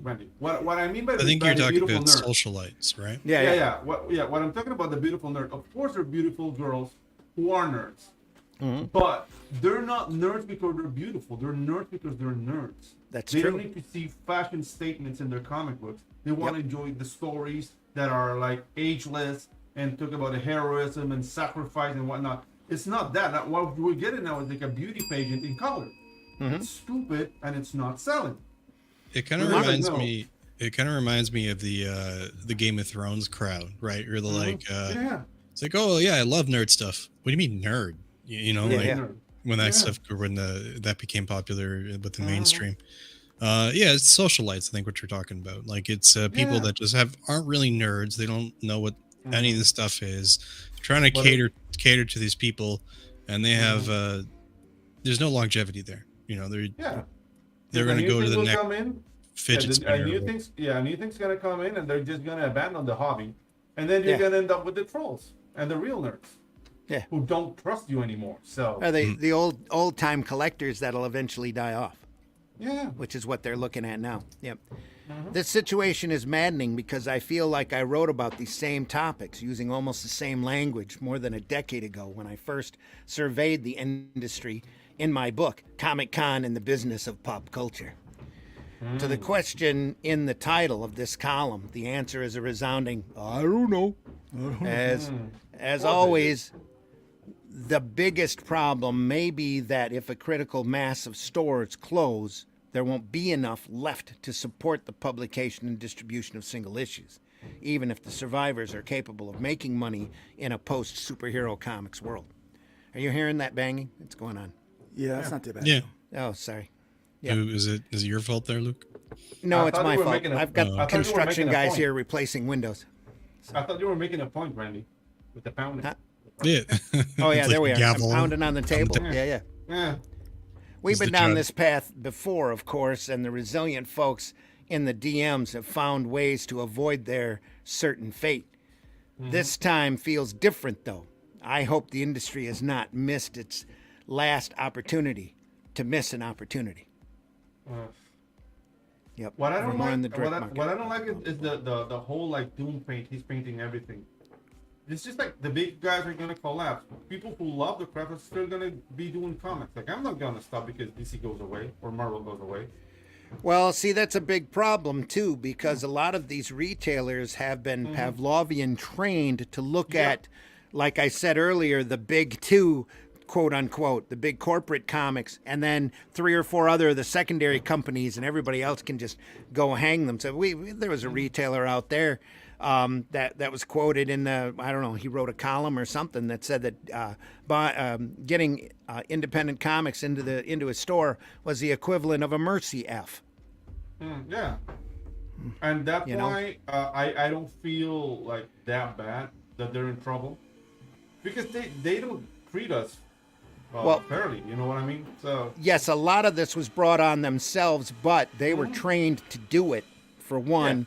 And for two, that they don't know what else to do. That's why they were all complaining when everybody ran.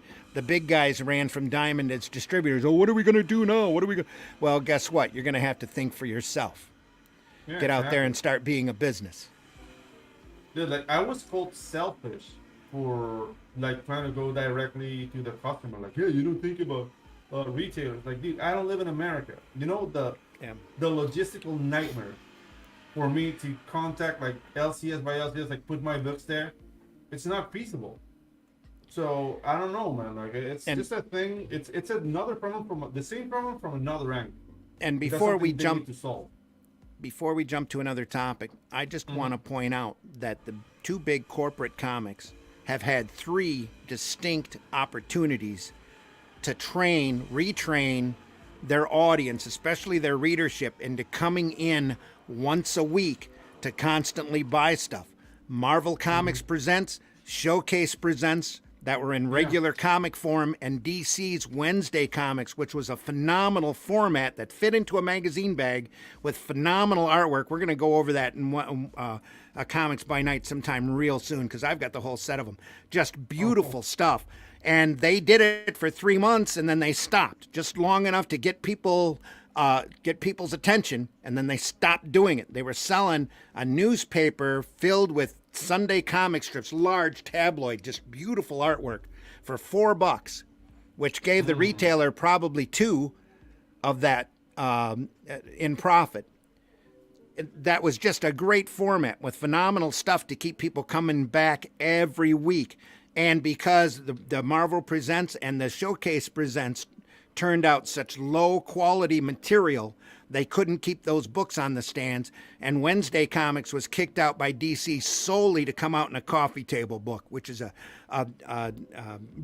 truly horribly missed opportunity on their part that they should have cashed in on. They could have had a large amount of regular Wednesday visitors to pick up a product that they kicked out every week if they wanted to.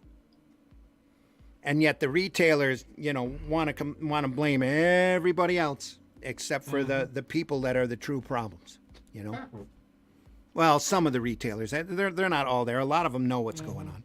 So, Yeah. Sorry, that was my soapbox. Right. Yeah. I'm off it now. So Anyway, Miller. in the chat, who Miller? No, Well, no. the article. Miller. Oh, okay. We're Yeah, going we to got chat. Miller here. Big one there. Alarm. Comic book black belts in the house. 32 flavors is in the house. Hey, what's Nick up? Weiser. How you doing? Shout out to Glenn O'Leary. We'll get there. Yeah, we're gonna get there. Yeah. Philbo get there. says I married one too. Good for you, Philbo. There you go. Yeah, There you we go, know dude. how lucky we are. Exactly, Yeah. Pedro. They should have argued this point, but they shouldn't. But they couldn't. So they tried to shame him. Yeah. Exactly. Yep. Good morning, you magnificent bastard. Sultan. Thanks, Tank. Tank Ferret. Good morning to you too. Yeah, we got. I wish I could join the panel today. Hojo says. No. Come on in, man. I forbid it. If you're free. Excuse me, I burped. Normies are normies. Most of them get into something, so they can be a part of whatever the mainstream Yeah, exactly. conversation. When that time runs up, they And move on to the that's- next thing. That's the fact that's gonna bite him in the ass finally. When Yep. normies find something new, and then this fascination for comics stops. They already are. That's the desert. That's manga right there. All right, let's go ahead and get into this. Mark Millar to move Miller World to Dark Horse. Nice. That's a nice move for Dark Horse. Mark Miller has announced on Twitter that he is moving his Miller World Comics imprint from Image to Dark Horse. The imprint includes 20 comics, franchises, 40 graphic novels, as well as omnibuses and the 5 new series he plans to launch in 2024. Miller said he will release more information about the deal on March 21st, 2024. Image has been publishing Miller World comics for the past 10 years, with titles that include Jupiter's Legacy, The Ambassadors, and the mega crossover Big Game. A big thank you to all of our pals at Image Comics for a great 10 years as our publisher, Miller tweeted. We had a ball and produced some books we're all very proud of. Dark Horse published one of the early Miller World titles, The Chosen. I wonder why a move after a decade. Need to read that last sentence. Miller sold his creator-owned portfolio to Netflix in 2017. That's why they moved. That's what I mean. The big thing with Dark Horse, from what I understand, is the fact that Dark Horse kicks out collections and omnibuses and are happy to do it. So you're going to have accessibility to all the Miller World material at once instead of having to try to track, individual Oh, that's going to be amazing, isn't it? trades and books down. Yeah. So Guys, I know you've been waiting they're for going to do this. hardback library editions as well. So that ought to look really nice on the shelf. I know you all have been waiting. It is here, guys. It's happening. My Little Pony role-playing game, Story of the Seasons. It's finally here. My Little Pony RPG tells the story of the seasons. Renegade have the Games pitch. Studio will release Story of the Seasons, a new adventure source book for My Little Pony RPG, into retail in March of 2024. Guys, it won't be here for Christmas, but you will be able to get it. I don't have the Easter. picture. Are we allowed to like make- a little girl. Missing that Can we make first fun of quarter. brownies? I'm making fun Pardon? of brownies. Yes. Okay, good. You what? I just want to make sure that's okay. Do we what? You never know today. I'm making fun Making of a fun of brownie. bronies. We're making fun of bronies. I'll tell you, I narrated a panel moderated a panel at Grand Rapids Con about My Little Ponies. There's a lot of real serious collectors out there. There's some serious fans to My Little Pony. Just incredibly serious. Serious fans. And this game is probably right up their alley. And I don't know, maybe we've got a couple of pony fans out there in the chat today, or bronies, but there's or some maybe ladies their that watch daughters the or show. their granddaughters or That's, their. that's the Look, I'm not really nephews. making fun. I'm not really making fun of you. This is news. You know, it's what's going on. So this adventure source book contains 4 seasonal adventures. So that's going to be a lot of fun for the players, for the My Little Pony RPG, as well as a variety of source material. The source material includes rules for downtime, details on festivals in Equestria, and a gazetteer featuring Ponyville's most exciting locations. There are also rules. I have to ask, who is this exactly for? Because the My Little Pony, if I'm not mistaken, is like it's supposed to be a kid's thing. Oh no! A lot of the customers are adults, right? Yep. Yep. And it's an RPG. Yep. Right, which generally goes to teen and plus. It's made for anybody who wants it. There's so many people that love Pony. And they're going to sell the heck out of it. Never sit on that game. Well, I don't know. But I mean, we can't judge people by our own choices. You know what I mean? Like maybe think that about it. makes their day.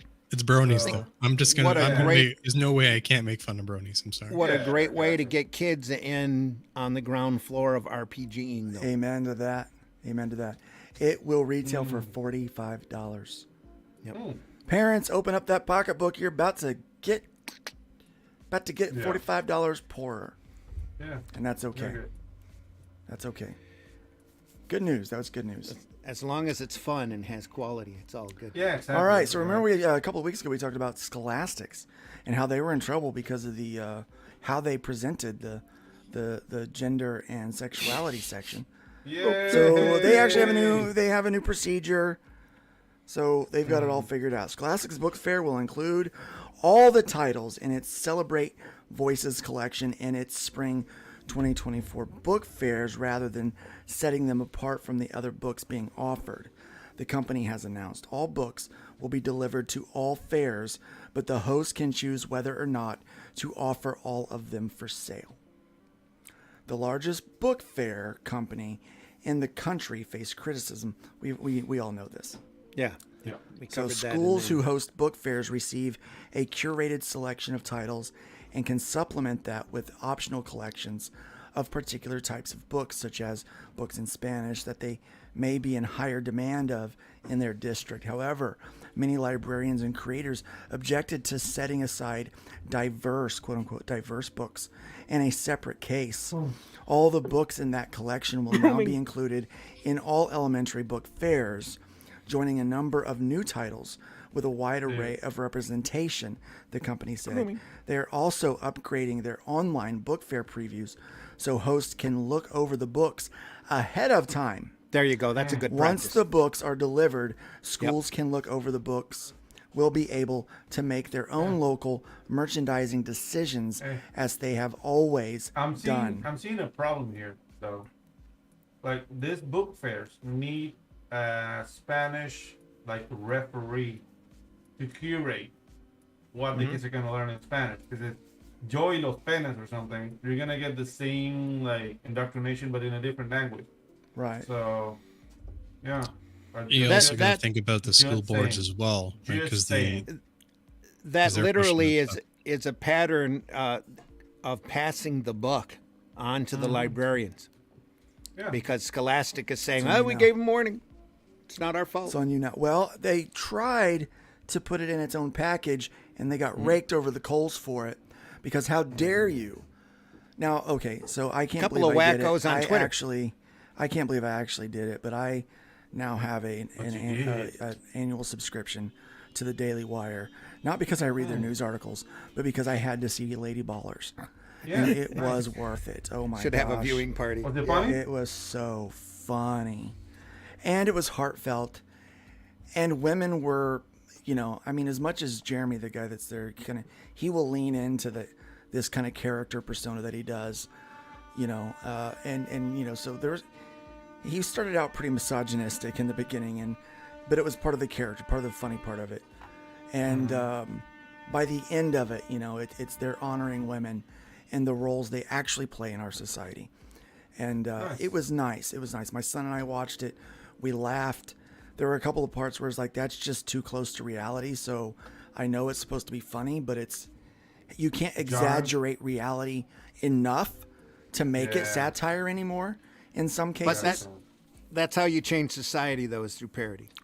Right. I mean, but, if you go back and look at comics, the first actual comic strips, the single panel strips, were political cartoons where they turn their politicians into donkeys and elephants that still hold up today to the different U.S. political parties. What I think is funny about the that, bird though. starting? Tyranny is the greatest weapon against tyranny is mockery. I'm hearing the horn of the perch now. That's a sander or something. Oh, or it's a plunge sander here. I'm trying to mute it out. Yep. okay. My apologies. So No worries. So what? But the great thing about parody is when there's an absurdity to it, right? So that you can actually laugh about it. But reality has gotten so absurd that it's difficult to parody it, because there's really, once reality hits like this ceiling, there's nowhere to go to parody. It's that, and some of the jokes fell short for me because they couldn't be absurd enough to make it not real, right? I mean, it was too real. They tried to escalate it just a little bit, but it wasn't. It's like, no, but that's really how it is. And Gotcha. But there was a lot of funny to it. I mean, they did find, they did escalate it quite a bit. They went hard on journalists, which they should have. It was good. I mean, if you're on the fence, do it. There's a couple of other things next year. They've got an animated series that Adam Carolla is behind. It has a star-studded cast in it for voiceover acting. Yeah, it looks really funny, and it's looks like it's going to be a good time. So you should. check it out. I'm interested. I'm interested in the Daily Wire to watch their animated catalog, like what they're coming up with. Well, if you get a subscription to Daily Wire, you automatically get a subscription to Bent Key, so you can get all their kid shows and stuff too. So, yeah. Now we don't have kids in the house, so it doesn't really matter. But Snow White next year is going to be on that streaming service. So the thing is, I don't know if I can like do it from Latin America.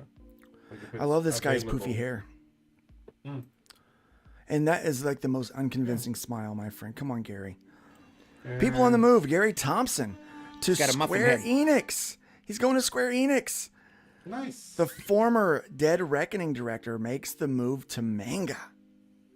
Awesome. I think you're going to see a lot of this. I think you're going to see a lot of U.S. comic people making the move. Gary Thompson, the former director of the Naval Institute's graphic novel imprint Dead Reckoning, has been hired as editorial director of the manga and book publishing Square Enix.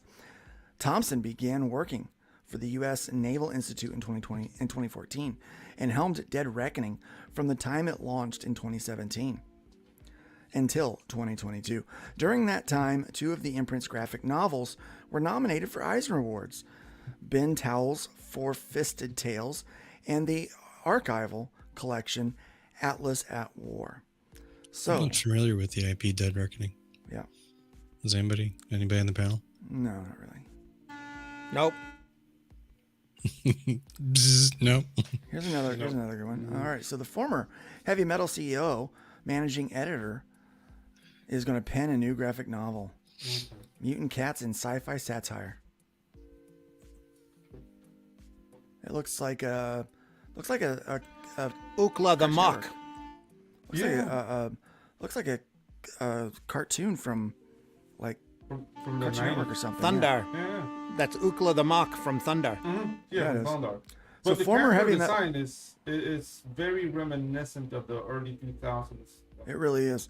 Former heavy metal CEO Matthew Medney and managing editor Morgan Rosenblum have co-written Mutant Cats, a sci-fi graphic novel, to be published by Gungner Entertainment.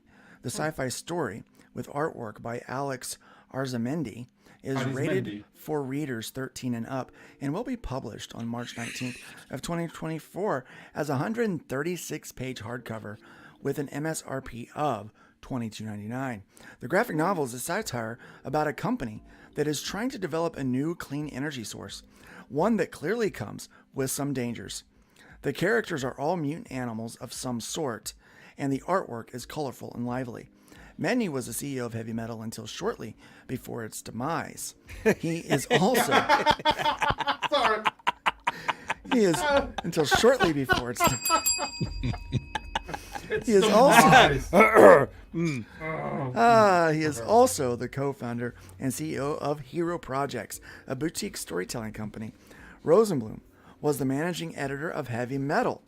Medley and Rosenblum have co-written a number of graphic novels, including Stable, which was co-published by Heavy Metal and Hero Projects. Shortly before their demise. Shortly before Yeah, their shortly demise. before they Gungner Tarna. Entertainment. That was the whole thing. Let's put clothes on Tarna. You're out. Gungner Entertainment is distributed by Diamond Comics Distribution and appears to be a new publisher with 4 books listed for 2024 release.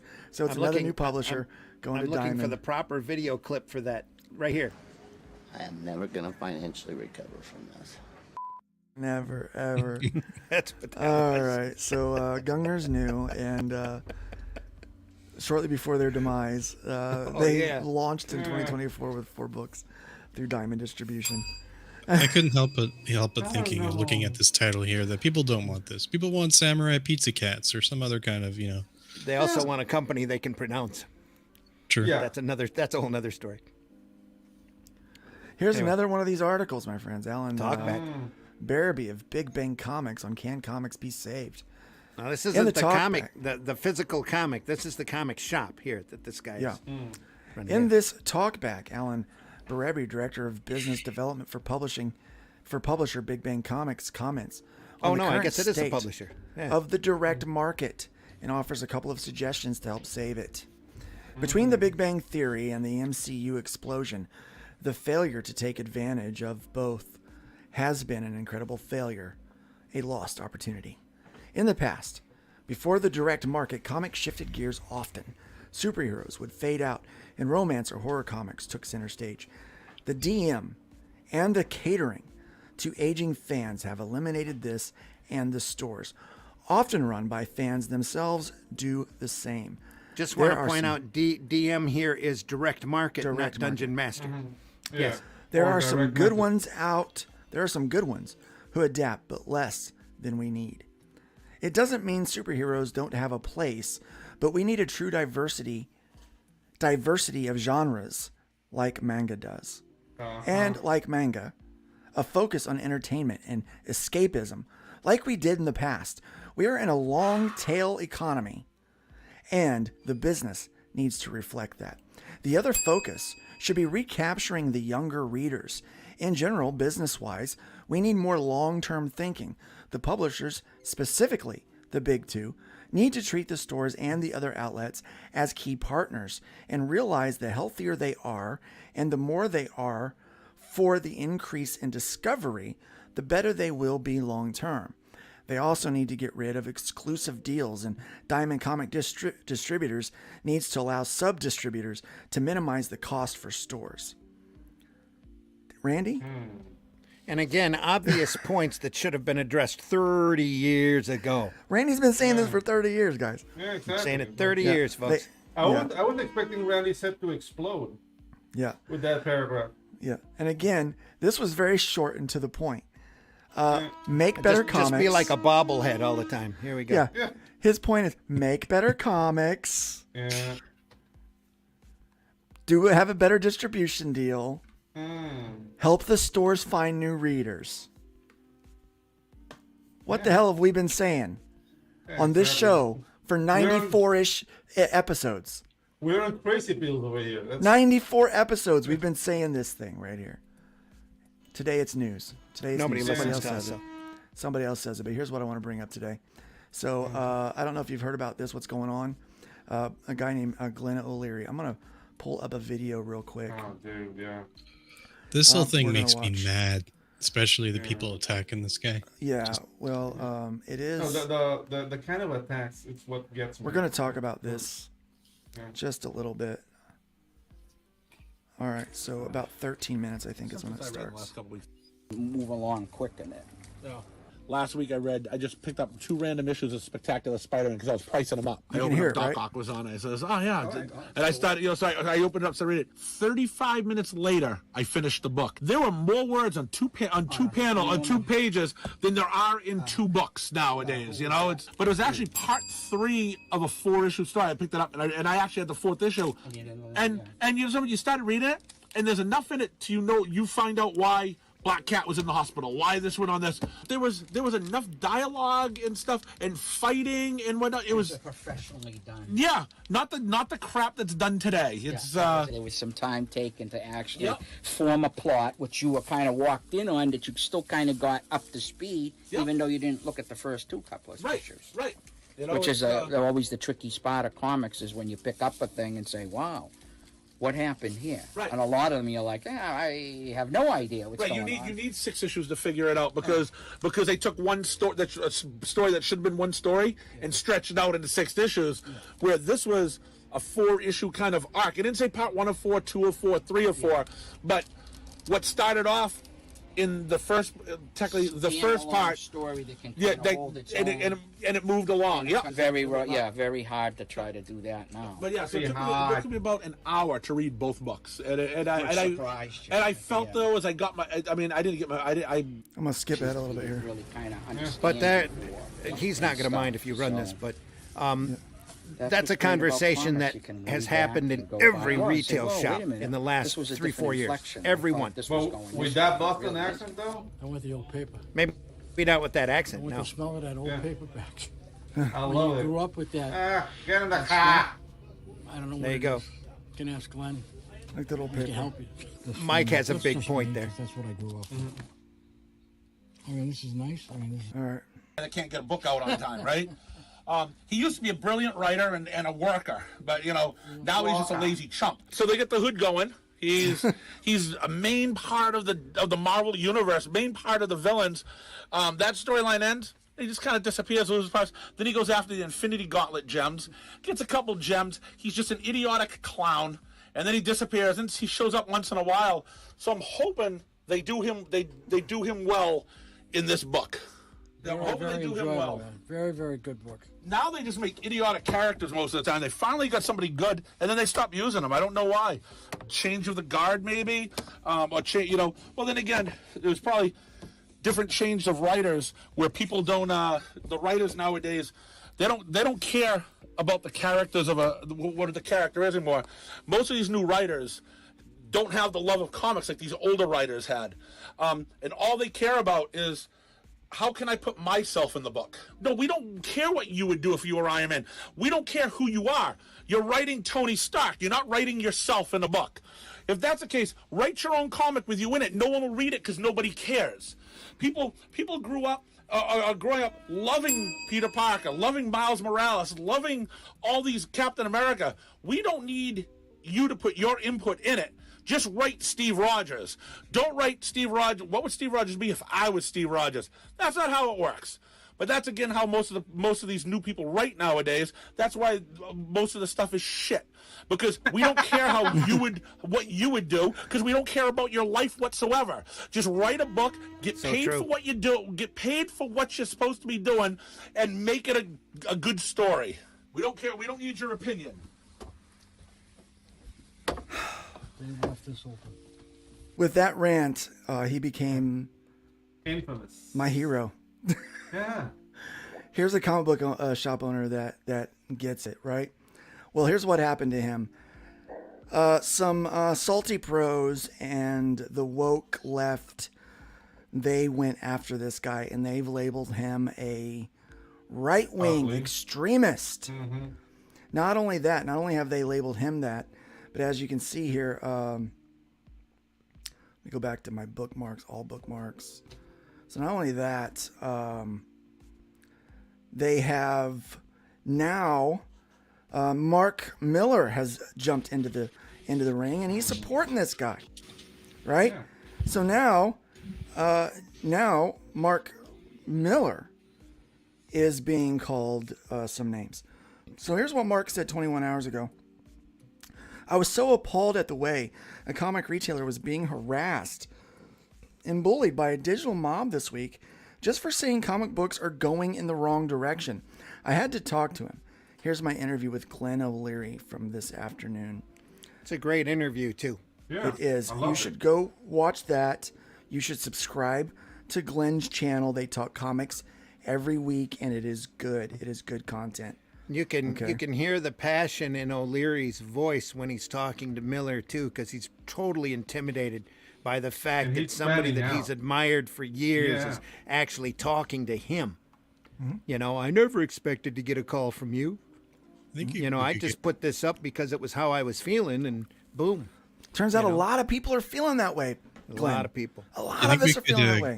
He's the Oliver Anthony of comics. Right. And go ahead. I'm sorry.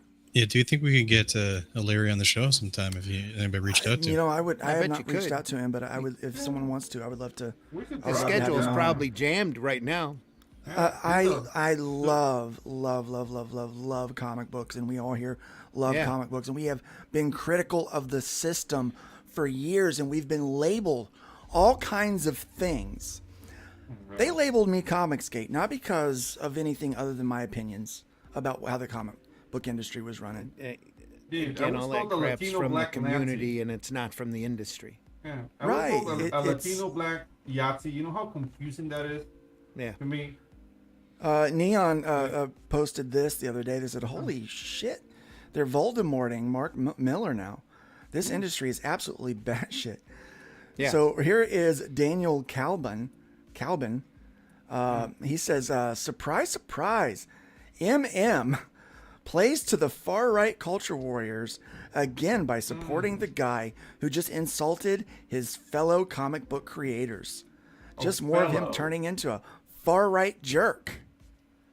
Oh, So hypocritical, those statements like, "Oh, if you insulted our fellow what I have you just- been? Like, what have that side of the aisle been doing since the beginning of freaking time?" Yeah, like Oh, you're hopefully a before fellow they- of they Mark restart Millar. Have the you made Saw. $50 million? Like, where's your $50 million deal? here Aaron Hopefully Sparrow others says, Hopefully, seems before they restart the Saw, I just want to say this is an example of this so-called community out there and how much they care for this Yeah. business when they attack a retailer for having an opinion. And no, and they add hominem attacks. Attack his ideas. Don't attack yeah. the way he Oh, they looks. attack him personally for having Yeah. ideas. yeah, they don't attack his ideas. looks. Yeah, they're Yep. attacking his looks. They're attacking because of his ideas. They go Yep. and they just attack everything they can because honestly, his what he's saying is true. Yeah, they don't have a leg to stand on. Prove me wrong that you're not just inserting yourself and your own views and opinions into these books, and that you're half-assing the whole thing. And you're affecting Prove me sales. wrong. Prove with me your wrong. attitude. Yeah. The numbers show it. When superhero graphic novels that are at the top are old stories that are being reprinted and sold. There's nothing new. Floppies are dying, folks. They're dying not because people don't want them, but because the people making them suck. They used to be great, but now they suck. It's unfortunate that they don't respect the medium enough. And they don't respect the fans enough and their retail partners enough to listen to them. It has been 4 weeks now, that ICV2.com, the website that these retailers go to, that the industry goes to as the source for quality news on the industry, is pretty much saying that the direct market for superhero comic books is dead. And that in order for it to change, here's what needs to happen. And those changes are being scoffed at because you're somehow right wing, you're somehow a bigot, a phobe, an ist because you don't like this garbage we're putting in here. Yeah. Why don't you like me? If you don't like the comics, you don't like me. What's And that's wrong what with it me? is, because they've inserted themselves into it and people reject it. They're feeling rejected and they're lashing out like children. Yeah. It's because they are children. There are children, and I don't want that with you. You're up. They're Get out of immature brats is what they are. here. Aaron Sparrow says it seems Mark Miller has become the Gordon Ramsay of the kitchen nightmares that is the comic book industry, while Ron Mars and Ram V have opted to be the cook, insisting that their undercooked moldy slop is great. What are you? What are you? I'm an idiot That was one of my sandwich. favorite That's what takes. you are. Yeah. You're an effing disgrace. Yeah. Mark Miller is doing it. He's like, you guys suck. You're a disgrace. And the whole time they're like, no, we're great. We're not a disgrace. We're My mom fantastic. loves me. Yeah. Yeah. We're They're children, fantastic. rotten, spoiled children. Thank you. A little doom and gloom there in the background. Yeah. We love that. All right. That's what we need, man. Yeah, People so to they have just recognize. dogpiled on this guy. And then Billy Tucci says, if there's any doubt that I stand with Glenn O'Leary, he goes, if there's any doubt, hashtag I stand with Glenn O'Leary, please subscribe to his channel and support his store, The Comic Book Palace. Definitely do that. He gained 1,000 subscribers in under 24 hours. Yeah. And This God bless man him. is based. This man is based. I got a weird question last night. Someone messaged me and said, hypothetically speaking, said if I wanted to make a comic book where it was like an alternate universe and Hitler was black, could I put that up on Fund My Comic? And I said we would be very, very vigilant about the review process. But hypothetically speaking, you have the right to produce that, and as long as it's within our terms, you have a platform to crowdfund it. Yeah, yeah. And they go, that's based. And I go, yeah, it is. I will read Jamal Hitler. I would read that. I think it would be very Jamal. interesting to see Black Hitler do a white It's not. genocide. He's not. That's a wrong connotation for Jamal, though. Yeah. Yeah. Now I do want to, on a brighter note. Jamal's a hypocritical little bully out there. He's had weight problems in the past, and he wants to pick on this guy for being overweight. Just Right. ridiculous. He ought to be ashamed of himself. They want to make fun of his teeth. They want to make fun of his everything, his hairline. they wanna anything make they fun of can, his weight. except for the points that he's making. They want to make fun of his accent. I like his accent, by the way. What did he say? He reminds me of those old comic shop retailers that had smoke-filled rooms with jumbled, uncluttered mess of books and blah, blah, blah. It's like, go on. That's where this market was back exactly. then. What's And the if problem you with can't that? accept that, get the hell out. Man, I loved walking into that. Oh, my That favorite was an shop. experience, man. That My was favorite fun. shop up dude. in Saginaw used to smell like a musty basement. I'll never forget that smell. It's Yeah, great. that smell of newsprint paper. Damn straight. And, Yes. and coffee and cigarettes. You don't get that smell anymore because the inks are better. So So is the I paper. really like this post here. It's had Levi 29 says I was one. comments on this. Yeah. Fun My Comic says you're only allowed to bring one indie comic to a space colony, which will inspire generations of media, writing, and culture for the next 200 years. What book do you bring? That's some very thoughtful responses. Someone said Overmind by John Delarose. It's a decent book. I've got it, but then someone says The Volunteerist. That's available on Fund My Comic right now. I love that. People are like, yeah, there you go. Go buy the book that I would suggest. Here's this one. I don't know what it is. It's it looks like a Japanese book or something. Crudforge, Virtue Signal book. They put that one in there. Don't know what. Dojo Kun says Michael Bancroft's The Lucent, but I want to bring the omnibus he will eventually publish, which features the entire brilliant story. Have you guys read Lucent yet? The first issue? It's on my too list. Expensive for me. No, where's it from? From Michael Bancroft. Go Okay. to his website. Australia. Go to his website and buy it. Yeah, yeah. LucentComics.com. One of my moderators, please put that in the chat for me, please. LucentComic.com. Guys, do yourself a favor and go buy this book. I'm serious. Randy, if you like good storytelling, if you like good books, go get this effing book right now. I'm serious. You want to read this book. This is great. Yeah, I know Michael Bancroft. I can't say I've read that work. The book is stellar. Cool. It is stellar. It is very, very good. Galaxy Roses says, our enchanted Galaxy Rose makes the most beautiful gift for your loved ones. It's an ad. Our posts are getting ads now. Isn't that hilarious? Nice. Levi Skeen, who's in the chat here, he says he's going to bring Galaxy Memorial Park, my own, as long as we don't blast off until 2025.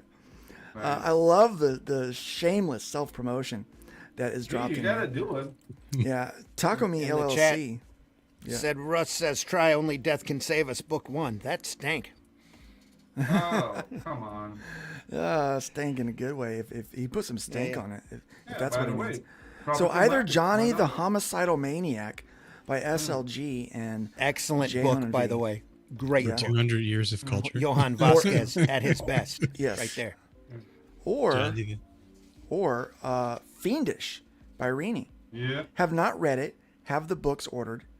Can't wait to read it. Slave Labor Graphics is SLG. Okay, thank you. That's a title well worth your digging up. I've got a copy of it. It's really good. Sci-fi author, my own when I get around to making it. I've heard Unbreakable good things says about Tom Rini Store. Strong. Someone put Nexus in the mix there. Nexus, There's also new a Nexus great story. title. Yep. There's a new Nexus story coming from Mike Barron and the amazing Kelsey Shannon, both of which we've had on our channel at different times. Hopefully when that book releases, we can get them back on here. Most And all again- of Nexus is more than worth your time. And then again, another vote for Nexus. So Yeah. that should tell you something, Steve right? Root is amazing. Yes. Akira, the great comic Always of all good. time. Yep. Akira's very good, yeah. Well, Someone said cash grab. I have heard it's unreasonably good for what it is. First off, I was very disappointed that the book actually got out to people. Yeah, dude. You Because you the whole thought it premise wasn't was supposed to make it? No, Yeah, it was a it's three-year called a joke. cash grab, right? Mm-hmm.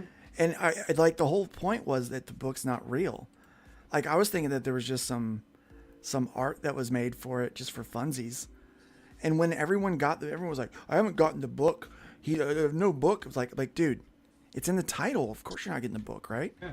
And then when the book came, I was like, "Oh, that's disappointing." Because I really like a good troll. I've like got a it good- in my pile. I haven't read it yet, though. You do? Look good. Donald DeLay is Donald amazing. DeLay, Anyway, I love his art. What a Yep. great artist he is. There's another great book there, Milk and Cheese. Milk and Cheese, a very good book. Yes. Dairy products gone bad. Yeah. Colleen, Evan not Dorkin, Colleen, right? Evan Dorkin. Yes, Evan Dorkin. Yeah.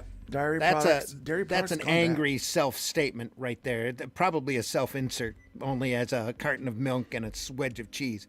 Death to false comics. Really good. Nice. Really good. Great But, I mean, if suggestion. you're I'm gonna do actually a gonna like that one. self-insert, that's the way to do it. You know what Oh, I he mean? found something to attack every Yeah. strip, and he did it really well. Yeah, And someone says Cyberfrog, and I'll be honest with a lot you. of havoc. I'll be honest with you. The writing in the first one's yeah. The writing in the second one's The art in both are How would you compare Yes. it to July's stuff, though? It's better. The art and the writing are both better than ISOM 1 and 2. Yeah. Wraith of God. That's a good one. Nice. That's Yeah. that's a Lepresti. Lepresti. Mm-hmm. And then Always Bet on Dillard Draws, the Captain Finity books. That I've not.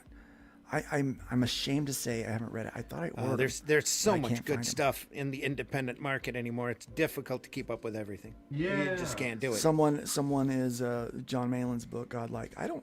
Yeah, yeah. I don't know if Godlike will make it. I Everybody's didn't got really their care favorites. for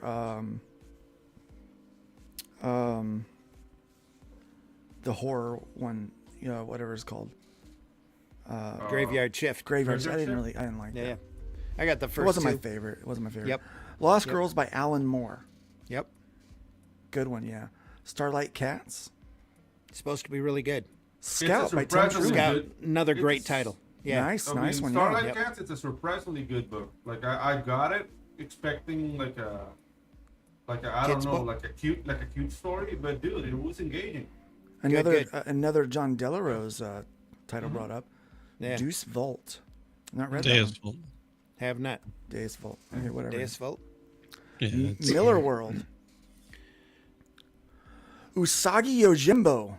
Nice. Good one. I like that. Yeah, rabbits. Delicious. Another in long, Dungeon. long-running, incredible quality title that everybody needs to read. Just really, really good. Stan Sakai, just amazing. Richard Guerra did another ad. I hate these ads. It makes me never want to use these at all. This is what happens with these people that do these ads. Yeah. I don't want to ever see them again. Boobs by Mindy Wheeler made the list. Bone made the list. Nice. Also a phenomenal it's a keystone work, really. I have not read Boobs by Mindy. It just doesn't seem to be my... Just from the aesthetic, it's not my thing. It's not what I do. Stupid Number 1 and Wraith of God. I've not read Stupid Number 1. Tales to Offend. Has to be great. That's fun. That's a good one. That's another good suggestion. Just by the those title. Those are the suggestions that we had on there. Guys, let's change gears a little bit. Folks out there in the chat, what are some of your suggestions? Hey guys, I gotta bounce. All right. I got some duties to Don't hurt fulfill, yourself. but dude, awesome show, and yeah, I'll see you guys next Thursday. And dude, go O'Leary. So Go O'Leary, yeah. take care, guys. Captain Infinity does look good. Should do that as a hashtag. Go O'Leary. Go O'Leary. Yeah. So 200 years of welcome, culture. Glenn. It's good to have you here. You're bringing Glenn. Say what? Whiskey? Sorry. So you're bringing a comic book to a space colony that inspires 200 years of culture. Right. Yeah. What do you bring, chat? Yeah. What do you bring, chat? What's on your list? I'll tell you what's on my list. New Gods. Oh wait, Knuckles, they said I'm a level indie. at You said none. indie. That wasn't No, indie. sorry. I say I'd say it'd be a rough choice. would be a really rough choice. Indie, Spirit. And I'm not going to pick my own, even though my own is freaking amazing. And I'll Good tell you how Spirit amazing volume. it is. You guys can actually go right now over to lukestonestudios.com and go to buy comics, and all of the digitals are free until the end of the year. Hashtag Download always all promote. 9 issues today, and you can read that and be ready for the next issue coming out in March. Now, I do have, I'm thinking of doing something different for the next issue. So Tank says he will pick Hybrids then. Thank you, Tank. I know Tank loves that story. So I'm thinking of doing something different for the next issue. I'm thinking of releasing it page at a time to my subscribers on Patreon.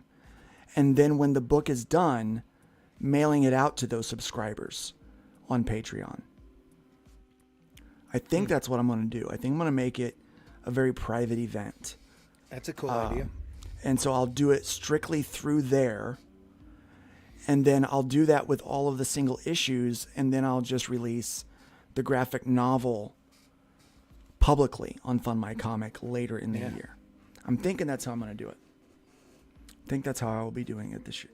So I'm looking that over. I'm thinking about it because I want my real fans to be a part of that process at a smaller chunk. You know, because it's comics are getting very expensive, so they can read a page a week, because I think I'll have a page done a week is what the plan is. So I think that's what I'm going to do. Work yourself up in advance. Scrub the That's what you do. disposable assassin, the whole Scud? shebang. Scud. Wow. I'm sorry, Scud. Yeah, that's a good one. That's a reach back, like Johnny the Homicidal Maniac and Milk and Cheese. Really good stuff, though. Hybrid should be in stores. I agree. I do There you agree, go. and it's going to be next year. I guarantee it. Anybody else? Come on. What's your thoughts here? Well, I think I've only actually purchased one indie comic in the last couple of years, which is Perfect 10, but that wouldn't be on my list. I think yes, probably Perfect 10's on my Super list. God. Super God. I think that's indie. I'm not 100% sure if it's indie, but Yeah, Perfect 10 is on my list. It has to be. That's Dave's Genuine Comics book. Yeah, it's good. I would also, keep and if meaning I to could, pick I would that up. bring, I would bring, not to pander, but I would bring HeroBot Zero, because it Pander all you throws want. back. It That's okay. throws back to Oh, those old sorry. cartoons and just that fun, and it's something that it would inspire people. That didn't last long. Yeah, that's the whole idea. He's a tenacious little robot who eventually wins in the end, but in between time, that's the story. Yeah. It's funny our lists of comics that we can people can afford. Like there's a lot of people saying the comics aren't going out or are not selling now or whatever. It's obviously exposure, but there's so much stuff you can actually buy. Like 2000 AD stuff is amazing. Really just good, crazy good stuff. Judge Dredd, Strontium Dog, Rogue Trooper, Robo Hunters, just phenomenal stuff. And it's stuff that very few of the American states audience have ever been exposed to, and they should be. Especially Carlos Esquera's Strontium Dogs, just amazing work. All the Judge Dredd work is incredible. Well, very readable and a little different, very close to the Carl Urban movie. Not very close to Stallone's. There's a little hint here and there of it, but that Carl Urban movie is really close. But a lot of that Dredd stuff is incredible. A lot of the 2000 AD stuff, Nemesis, The Warlock, DR and Quinch. If you haven't read that stuff, it's well worth your time to dig it up. Just incredible material. And you can get them in thick phone books off of Amazon right now, like 500 pages in a chunk. And all of that stuff, you won't regret it. It's like $25 a hit, and you won't regret any of them. It's just quality. Flesh is a really good one, too. Really good stuff that we just don't see here in the States. Quality Comics released them for a very short period, but they squashed and stretched them and tried to put them in color, and it was an embarrassment of printing. But the original 2000s or the collections, the big, thick, the case files, well worth your time. Incredible stuff. Hey, Randy, you ever thought about doing like a publication other than video, where you do like a column about which comics people should read? Glenn wants me to write a column out there. I just gave him a great story about my exposure to Doctor Who. That was fun. Love to put together several volumes. Yeah, the TV 21 stuff. Oh my goodness, Nice. just incredible. Thunderbirds and Stingray material by, what's his name? I forgot. Sorry, Noble. I think one of the guys was. There's just a number of great painters out there doing phenomenal artwork. There's so much great stuff out there. We're never going to cover it all on Comics by Night and Sunday Funnies. It's just so much good stuff. It's impossible. It's impossible. Yeah, it is. And that's what is so disheartening. I think disheartening. Yeah, it's because to see these crazy, especially the modern comics, where you get people up there who don't care in those corporate holdings. In fact, they're there to tear the industry down, and it seems intentional. It is intentional anymore. Everybody has to be gay, which only appeals to 10% of the audience, maybe a little higher percentage. But there's a problem when you have too much of any one thing. You just have to stop and cater. And they want to cry about being diverse. You have to be diverse in this market, absolutely. And there are quality writers out there, quality artists out there from every walk of life, every culture that you can imagine. They just have to find them and pay them a living wage. That's the big key. Right, well, instead of having these idiots up there doing self-inserts off of AI programs. Well, these guys aren't listening. I mean, they won't listen. No, they don't want to listen, and the corporates don't care. Can't nobody tell me nothing. You can't tell me nothing. Too true. We keep trying to tell them like what's going on here. And the problem is, so like there's like 140 comics that come out every month across the board, I think. Somewhere in that range. You're probably more than that, but safely 140. And maybe out of that, you get one or two that are decent stories that are worth buying and reading. And it didn't used to be that way. Now, I don't think that every book that comes out has to be a masterpiece, but I do think that every book that comes out has to be entertaining.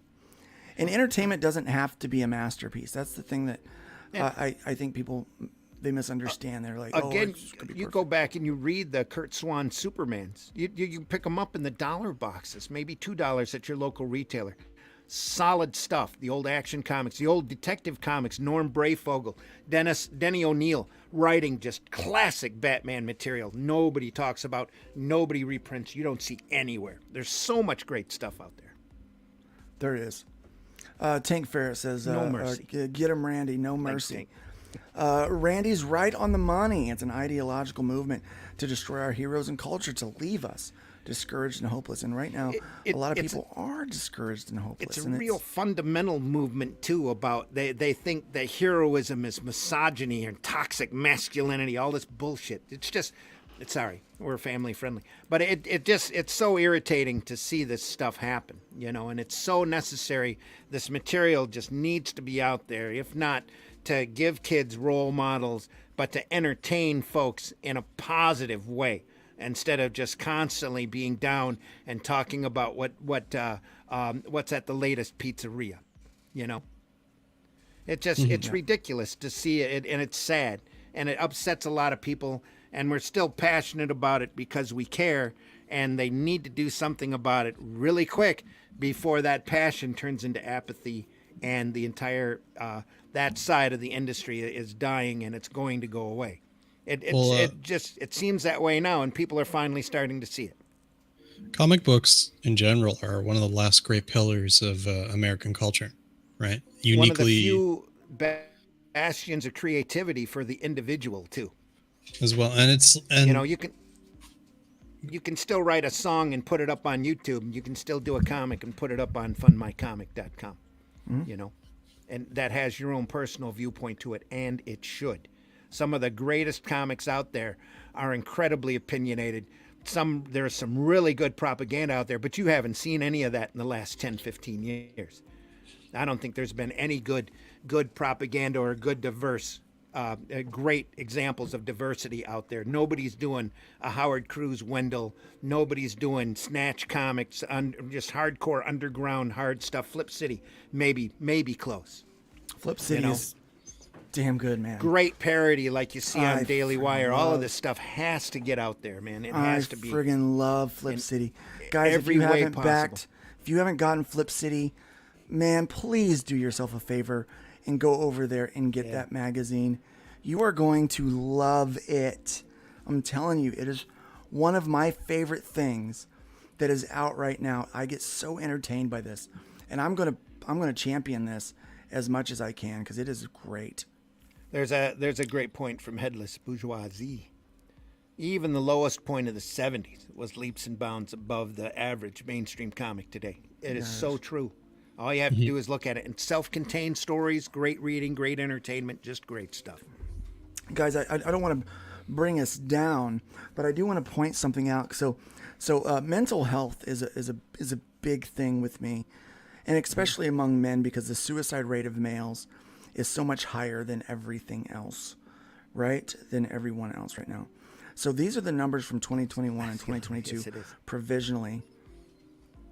And it's because of this whole toxic masculinity slur. Yep. Wise guys, it's Flip City magazine. It is on Fund My Comic. It's on the front page. You can find it on there right now. And they're funding, and they're in the chat. I gotta buy into that. One of my admins, if you could throw the link in there, it'd be great.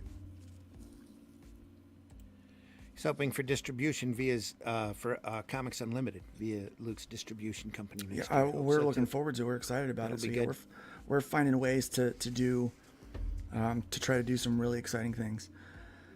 But so right now, the whole toxic masculinity thing, and look what. So these are the numbers, the percentage of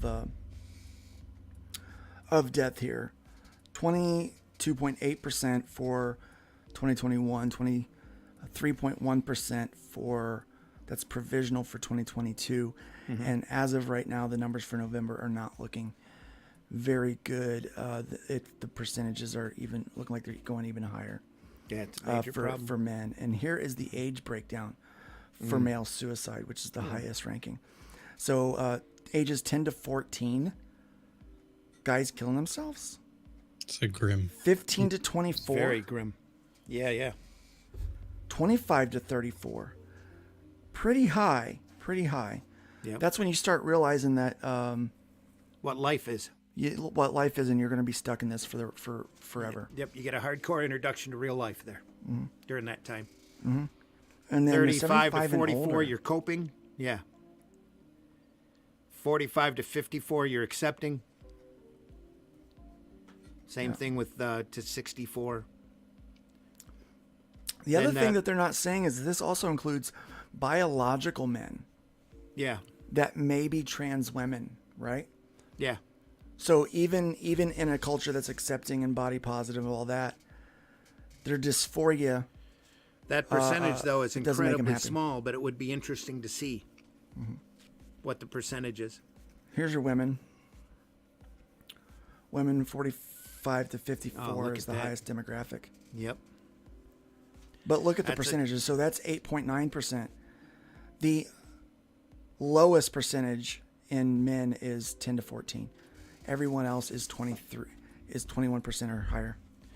It's interesting to see that slight dip, though, for the 65 to 74. Wonder how much of that is curtailed by actual, just like dying. medical death. Yeah. And, because that's about the time that we start dying off. Yeah. Yeah. We've worked hard our whole lives and haven't really taken care of ourselves. You retire and, Yep. They didn't figure that's why the retirement age is 65, because they didn't plan on you living much after that. So this is by race? Oh, American Indian and Alaskan yeah. Natives is the highest percentage of males. That's indigenous people in general. Yep.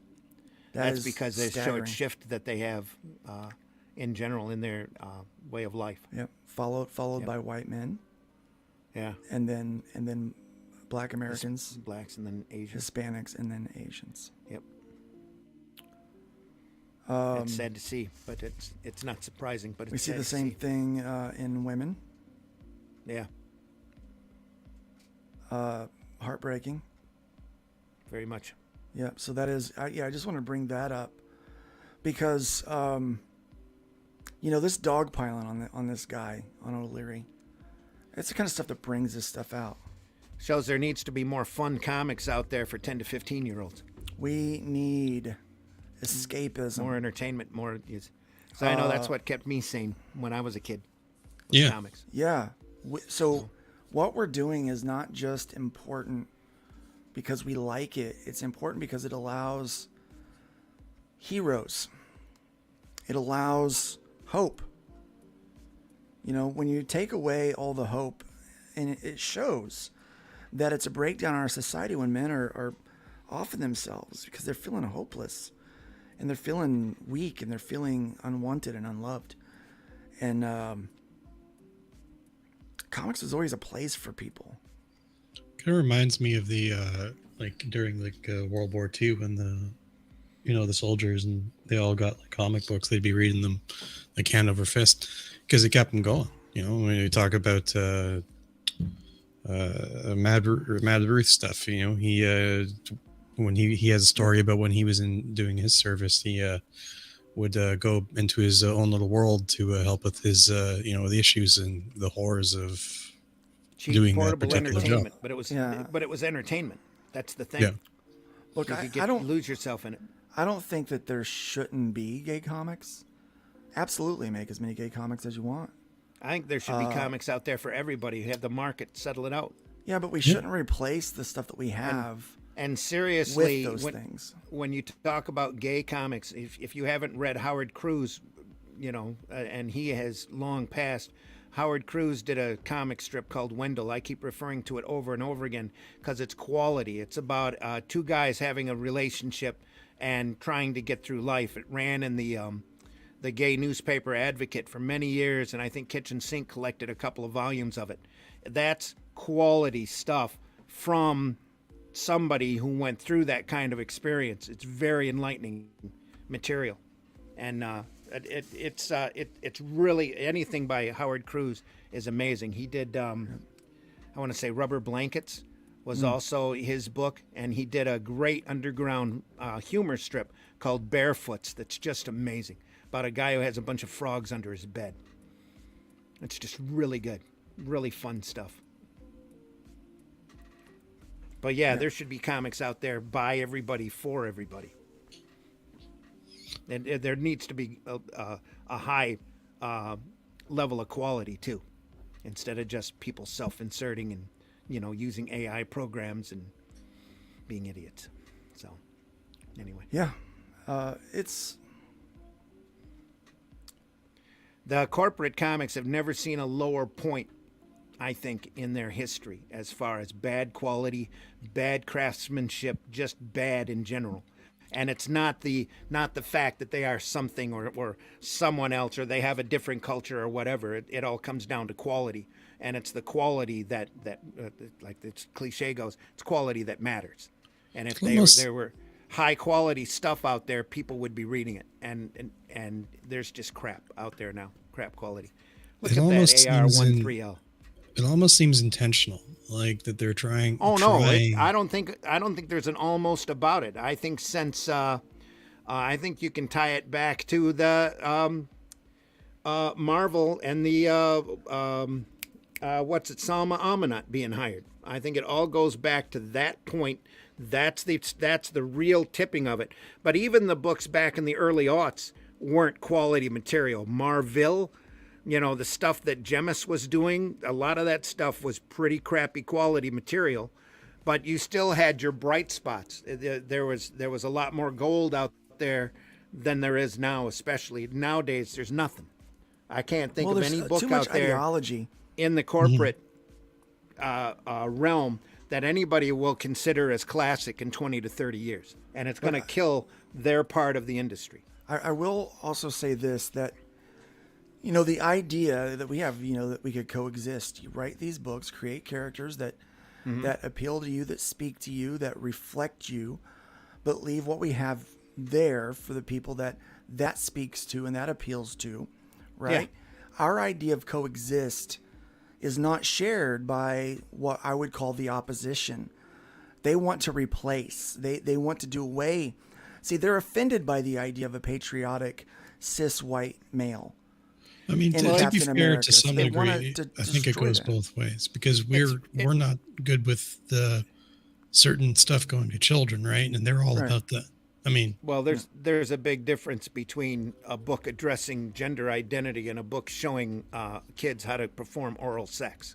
Yeah, there's a big difference. There's a big difference there. But not to them. And again, it all lays down to quality. To Yeah, to them it's the same thing. That's part of this Orwellian society, is they've taken vocabulary and they've taken basic standards of public decency, and just that it's their job. They feel it's their job to go through and corrupt it as much as possible. So in their minds, all of this stuff's acceptable, especially if it can tear down modern society. That kind of anarchism, for one, never does well in any society. Look at the Roman Empire, if you want to think about something, guys. Yeah. But, I want to share some good books, some things that people are talking about. It's just gonna tear it apart unless people stand up and start making a change. So here's a book that has been going for 28 days. They have met their goal. Cool. But look at their price point. $5 for a physical book.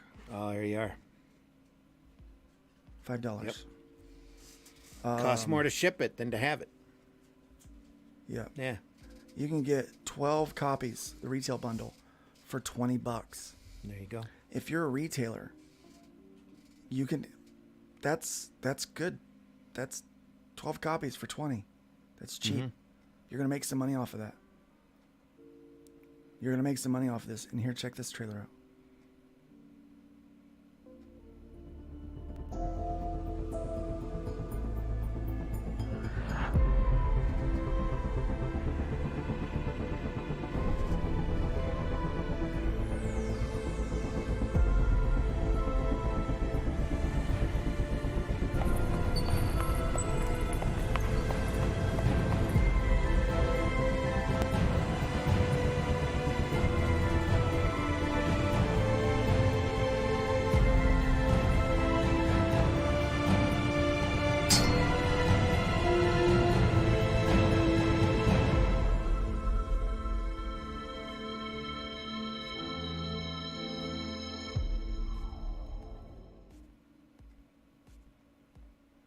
For coin, for glory, for honor. You could charge $4 for that book under the retail package. Make 48 bucks Yeah. for a $20 investment. That's better than what you get from Diamond. Yeah. Or the other distributors as far as that goes. Yeah. The art looks nice in this. Yeah. It's bright. It's aesthetically pleasing. Good sequentials. I mean, look at that. I mean, how do you go wrong there? There you go. Here's another really good one. It's doing really great. It's only got about 6 days left to go on this thing. We should definitely check this one out. $6,000. So his last book over all the platforms, he made like over 10. Made over 10. And again, I say if you can make half of what you did before, and you can get at least half of your audience to come back on a second issue, that's a success, because second issues never do as well as first issues. Everybody wants the Ninja Turtles. Everybody wants to find that, the Crow #1. So they will back these projects hoping that it becomes an investment later, so that they can say they got #1. Most of the people actually don't read the books. I mean, let's be honest, they don't read the books. So if you can get half of those people to come back and buy #2, I think you're doing really well. Yeah. That's my opinion. I told that moron not to take out my Tchaikovsky tape. No matter, let's get started.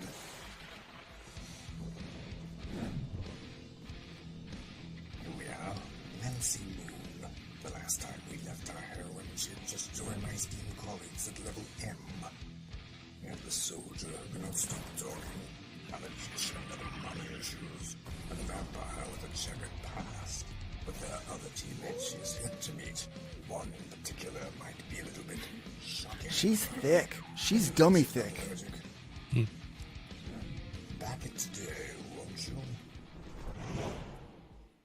Like right now. I mean, if she was green. Into the Green Girls? I don't like them green. I don't know why. Star Trek, maybe? Star Trek. It has to be Star Trek. Yeah, it has to be Star Trek. And Star Wars, because a lot of the Twi'leks are green. So, it's a... Well, okay. I don't know. It's a... Whatever floats your boat, I guess. I don't know. I like them green. He likes the Green Girls. I like them green. I don't know why. I just... I think it's neat. I like vampires. I like werewolves, too. This is a Like great a- cover by Dillard. Look at that. Like as Werewolf Girls? I love his little Nancy Moon with the FMC book. That's great. Let's rock. Meet the team. Hojo. Lee Byron Carver. He's a good editor. The penciler's good. The inker's good. The colors are good. The letter's good. Very nice, man. What else did Carver do? Company Man. He wrote Company. Oh, okay. Yeah. Yeah. Now the name registers Look in at my this. mind. Yeah, and I like he's taking advantage of the featured tier stuff the way we can do it. I literally Showing off the really repost good one stuff. of Lee Brian Carver's links every day. I'm like, wait, who is that? Yeah. Duh. This one looks really cool. They're asking for a lot of money. I was interested in this But one. it's a keep it all. Yeah, this one looks pretty neat. I like this one. Meet the Seattle Vigilante. Like so many comic heroes, this warrior hides his identity. But his identity isn't the only secret he has to keep. Ooh. After grievous wounds received during combat, Tier 1 operator John Russell begins to recover and comes to terms with his new reality of being an amputee. And as he learns how to use his new prosthetic limb, he finds himself caught up in the bureaucratic red tape that too many wounded veterans experience, the exhausting medboard process. Out of sheer frustration, John takes it out on the criminal scum of the city. But when reality kicks in, John realizes he started something that's having an impact on the greater world around him, and thus has to reevaluate his motives. And moreover, just how far is John willing to go to finish this war he's declared against the criminals in Seattle? And will he even survive?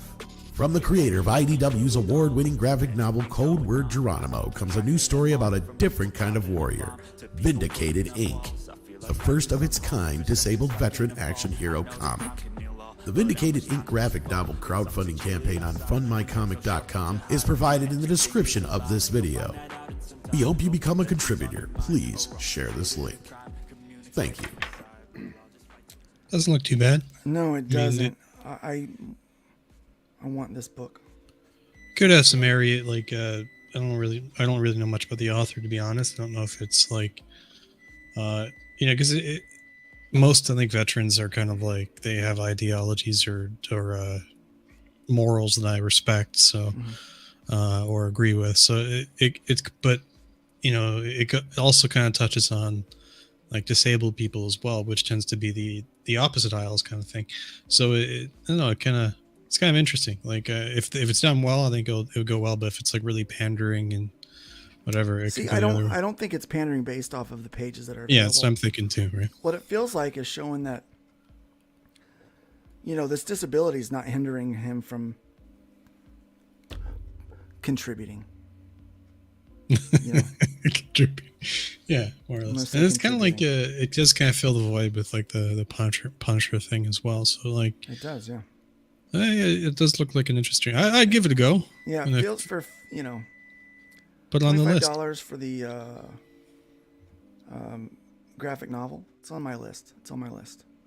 This looks good, guys. I think it looks good. I think it's Jerry. I think it's actually pronounced with the J. Nice guy. Talk with him a little bit. Look at me. I don't know what I did there. I selected the whole page. Man, over there. Look how far they've come. They're less than $1,000 away from 20K. Isn't that nuts? Yeah, it's great. Can you believe that? Can't wait to see the book. I can't wait either. That's going to be great. It is coming along. Sorry, I had to jump out for a second there. Take the nuggets out of the oven. Oh, here's that Flip City book I was telling you about. Look at this. All right, so we got 3 backers now.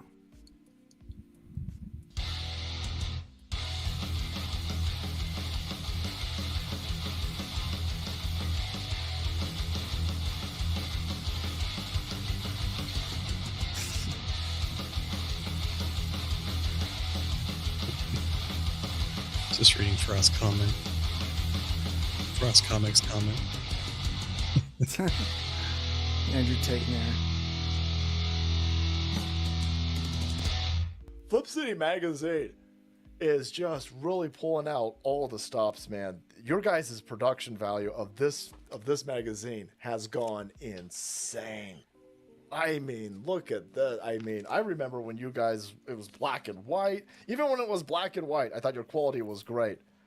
But damn, they just really stepping it up a notch. Look at this. James Corbett, boys. James Corbett. Genuinely cutting, but also funny, and obviously just chaotic and very fun. I love Flip City. It has brought new types of badassery and integrity to the print medium.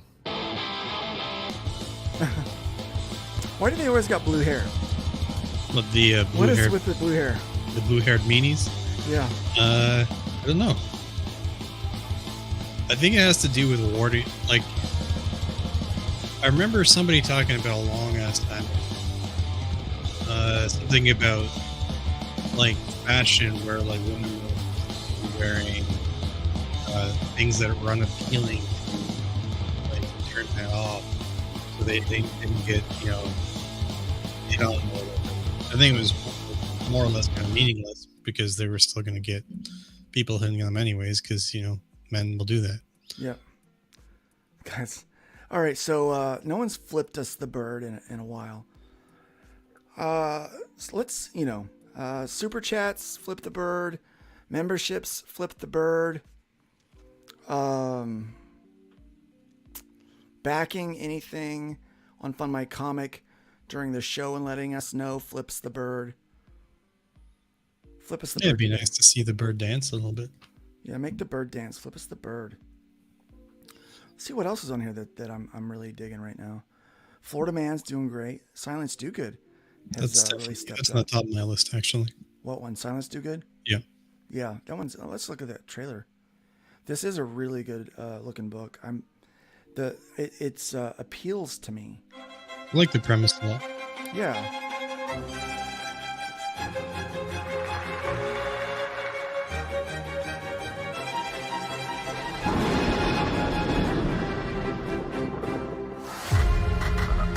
Oh, look at the comments from Headless Bourgeoisie. Sweet.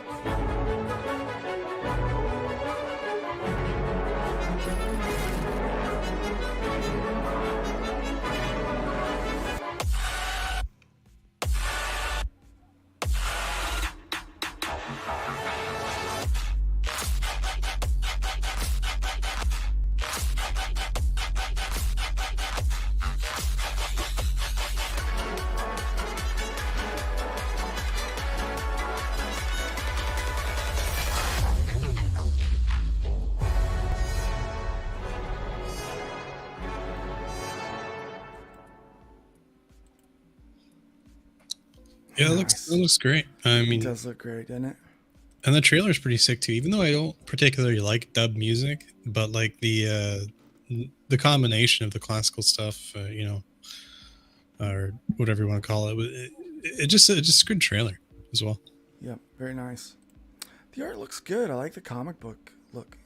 I like the way this comic book looks. I like it a lot. Got like a quasi Rick and Morty-esque kind of feel to it. Like you're going to different, times or whatever. Different. The writer Salty is so unfathomably based.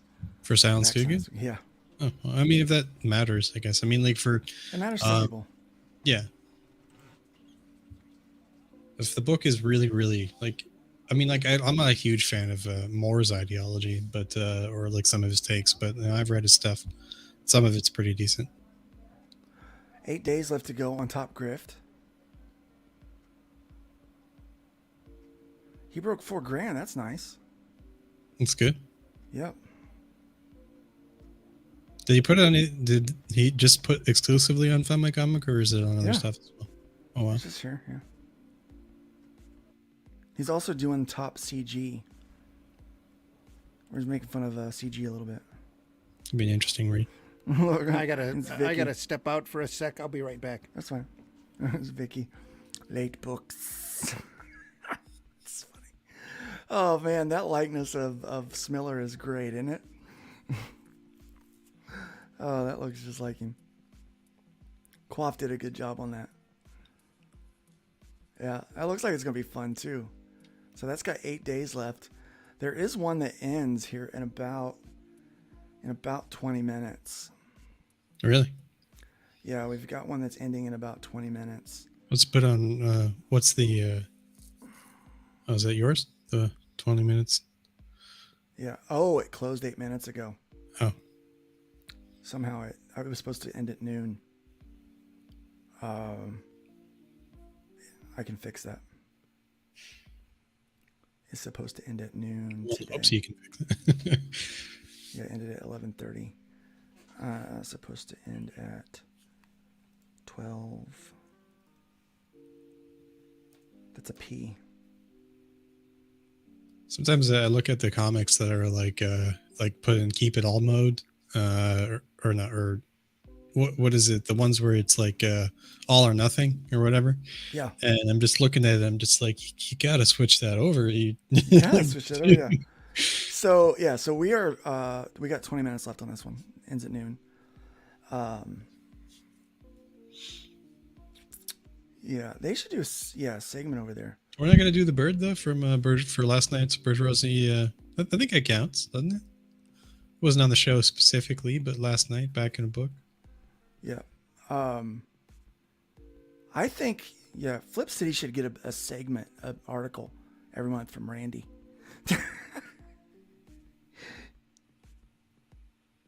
Yeah, I mean, like, if Randy wants to do it. I just fixed it. Is what I did. I fixed it.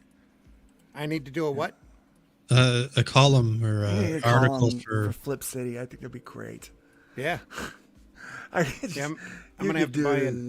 Yeah, I love it. Flip I keep City. meaning to, and it just haven't yet. Love that. Dude, Flip. I don't want it to become another bronze star for me where I miss it before. You know. Flip, we were just It I was goes just out, singing so, your praises yeah. with your magazine. Gotta get it. I was telling people they got to get it. So guys, if you're back something this morning, please let me know so we can flip the bird. Back this book. 20 minutes.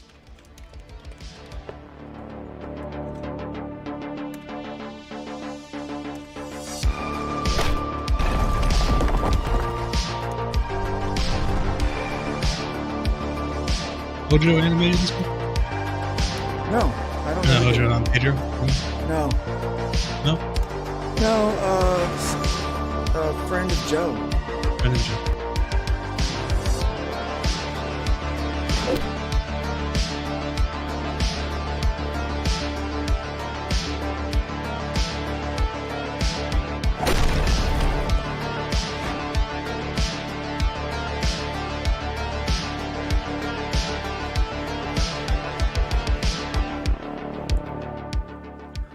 Uh-oh. What was that at the end there? $10 for the physical. The physical does come with digital of issue 1 and of hybrids and GOD. So I you think it's a also get- brilliant strategy to include both Yep. when you buy a physical copy. Then you get the ones and zeros only, the digital bundle, which is all 3 digitals. And then you can get this special edition. No one's jumped in on that yet. The holofoil cover with issues 1 of hybrids and GOD, the connected cover. You can get just the team up book for $5.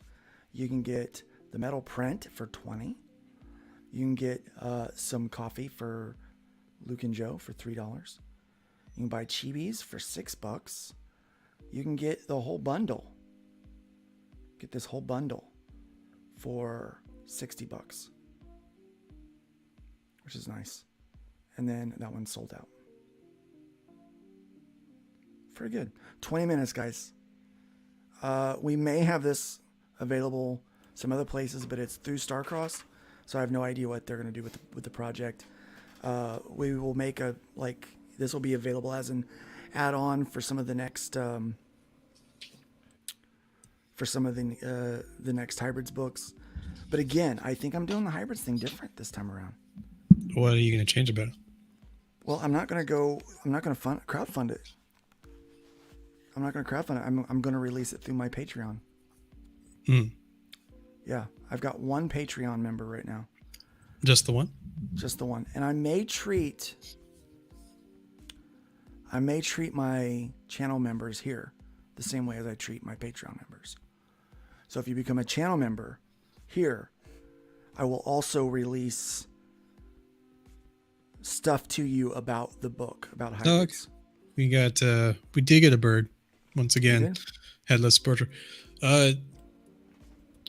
Coming out with bangers. Sweet. All the time now. Headless is new to the chat, right? General, Headless I think. is new, yeah. Yeah, just rolling right in there, being a boss. All right, well, let's make that bird dance.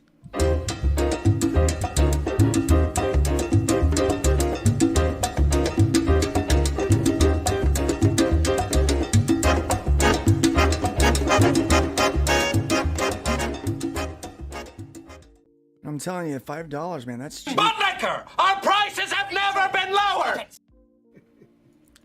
Prices have never been lower.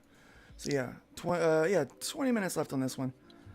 Check that out. Please support that. But again, we're going to be doing hybrids different this time around. Become a channel member and you'll get access to that.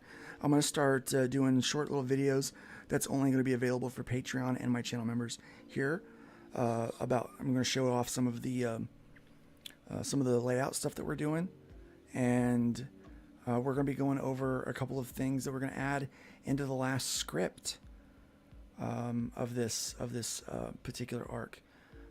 I'm excited about it. I really am.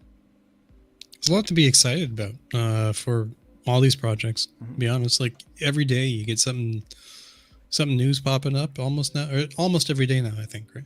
Mm-hmm. Which is fantastic. Kelsey's book's still doing fine. Here's our fundraiser gear. We ship this out. We make these orders as soon as they come in. So we're raising funds to keep adding the upgrades to the website. And that's what you're doing here when you grab some of this merch.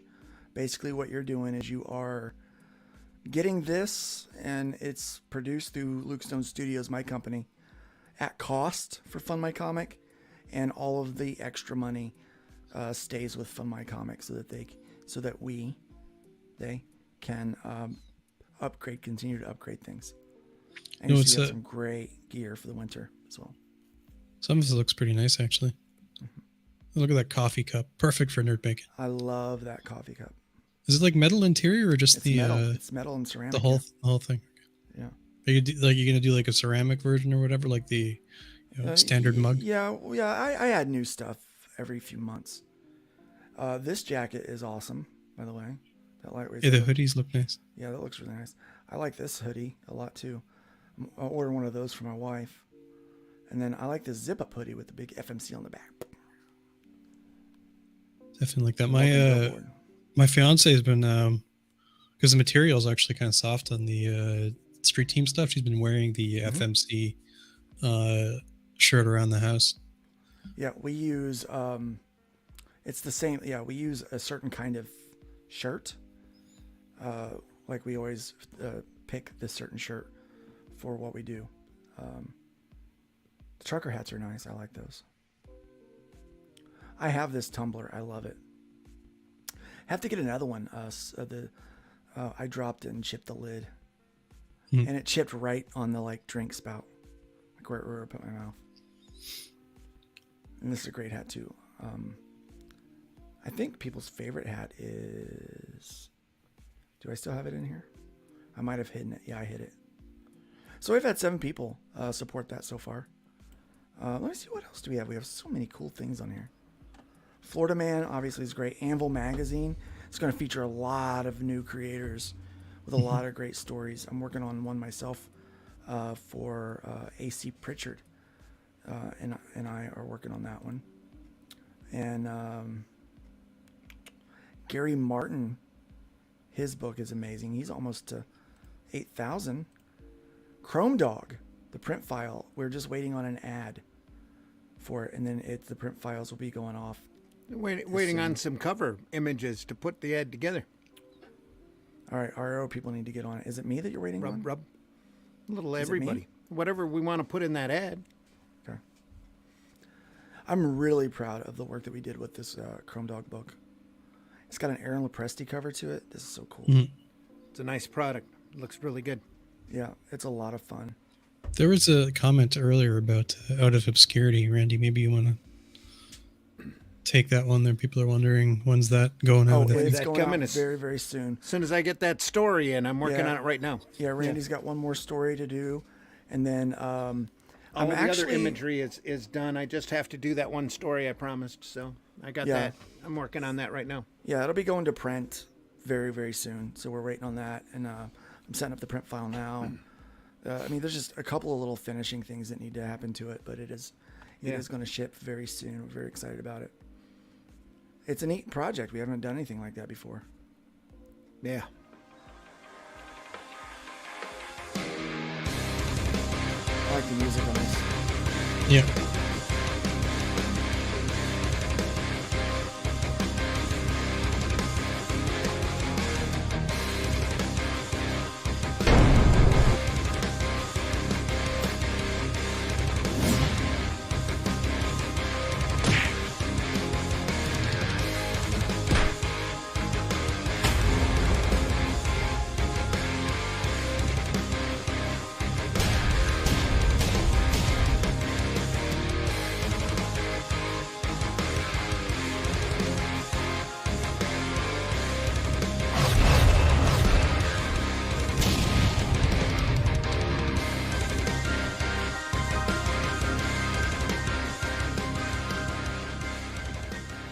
Cool.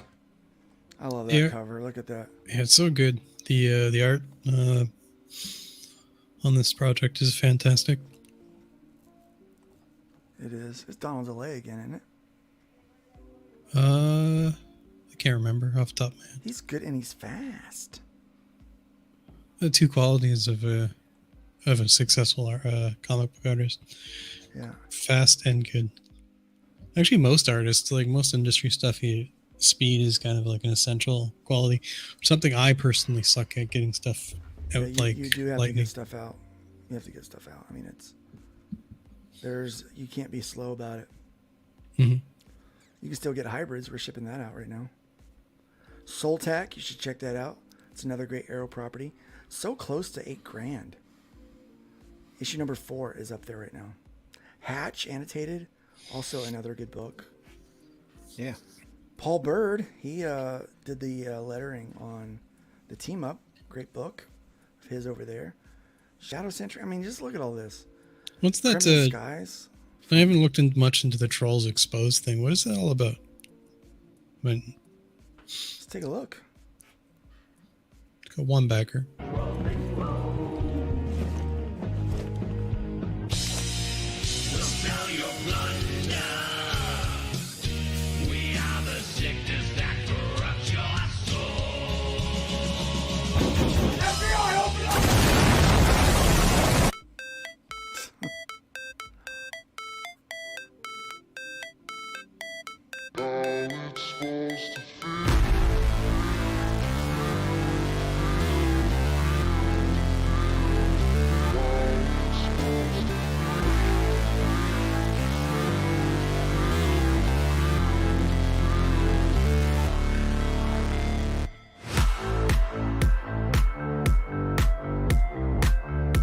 Oh, it's an anthology. Yeah.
Like a classic underground comic is what it looks like. Yeah, 120 pages, full color, 7 stories.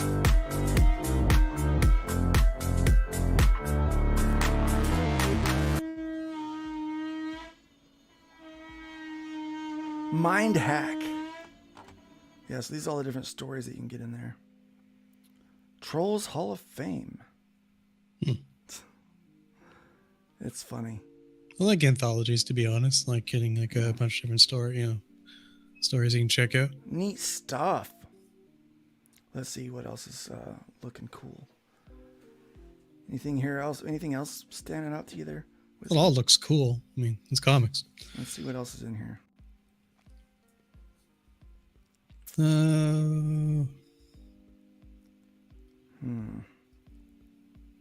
Titan Mouse. Titan Mouse of Might. I heard that was good. Yep, I'm gonna draw a Titan Mouse in my style for him, for Shipman. The artwork on that looks. It does look really good. Is that Gary Martin again? No, this is Gary Shipman. Okay, I knew it was a Gary. Yeah, great work. Yeah, another great artist. These are the Garys we love. It looks so neat. Look how expressive he makes the face. Speaking about Martin's in the chat. Gary's. Yeah, he's welcome, right there. Gary. Welcome, welcome. I love those trolls, yep. Yeah, they were definitely speaking in riddles in that. We keep trying to... This is neat. I'm looking forward to it. I have it ordered. Ooh, you can get a coffee mug. Titan mug. Yeah, the artwork's great. You can get the whole starter set for $60. Kind of reminds me a little bit of like Secret of Nim-esque stuff. If you're familiar with that.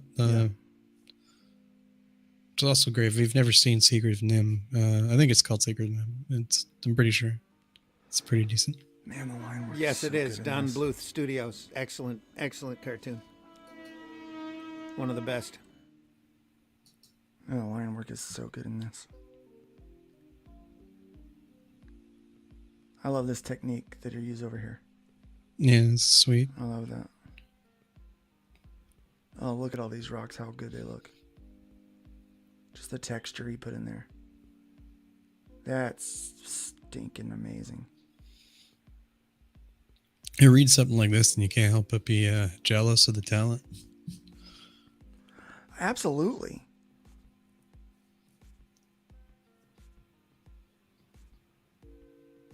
He's unlocked some stretch goals.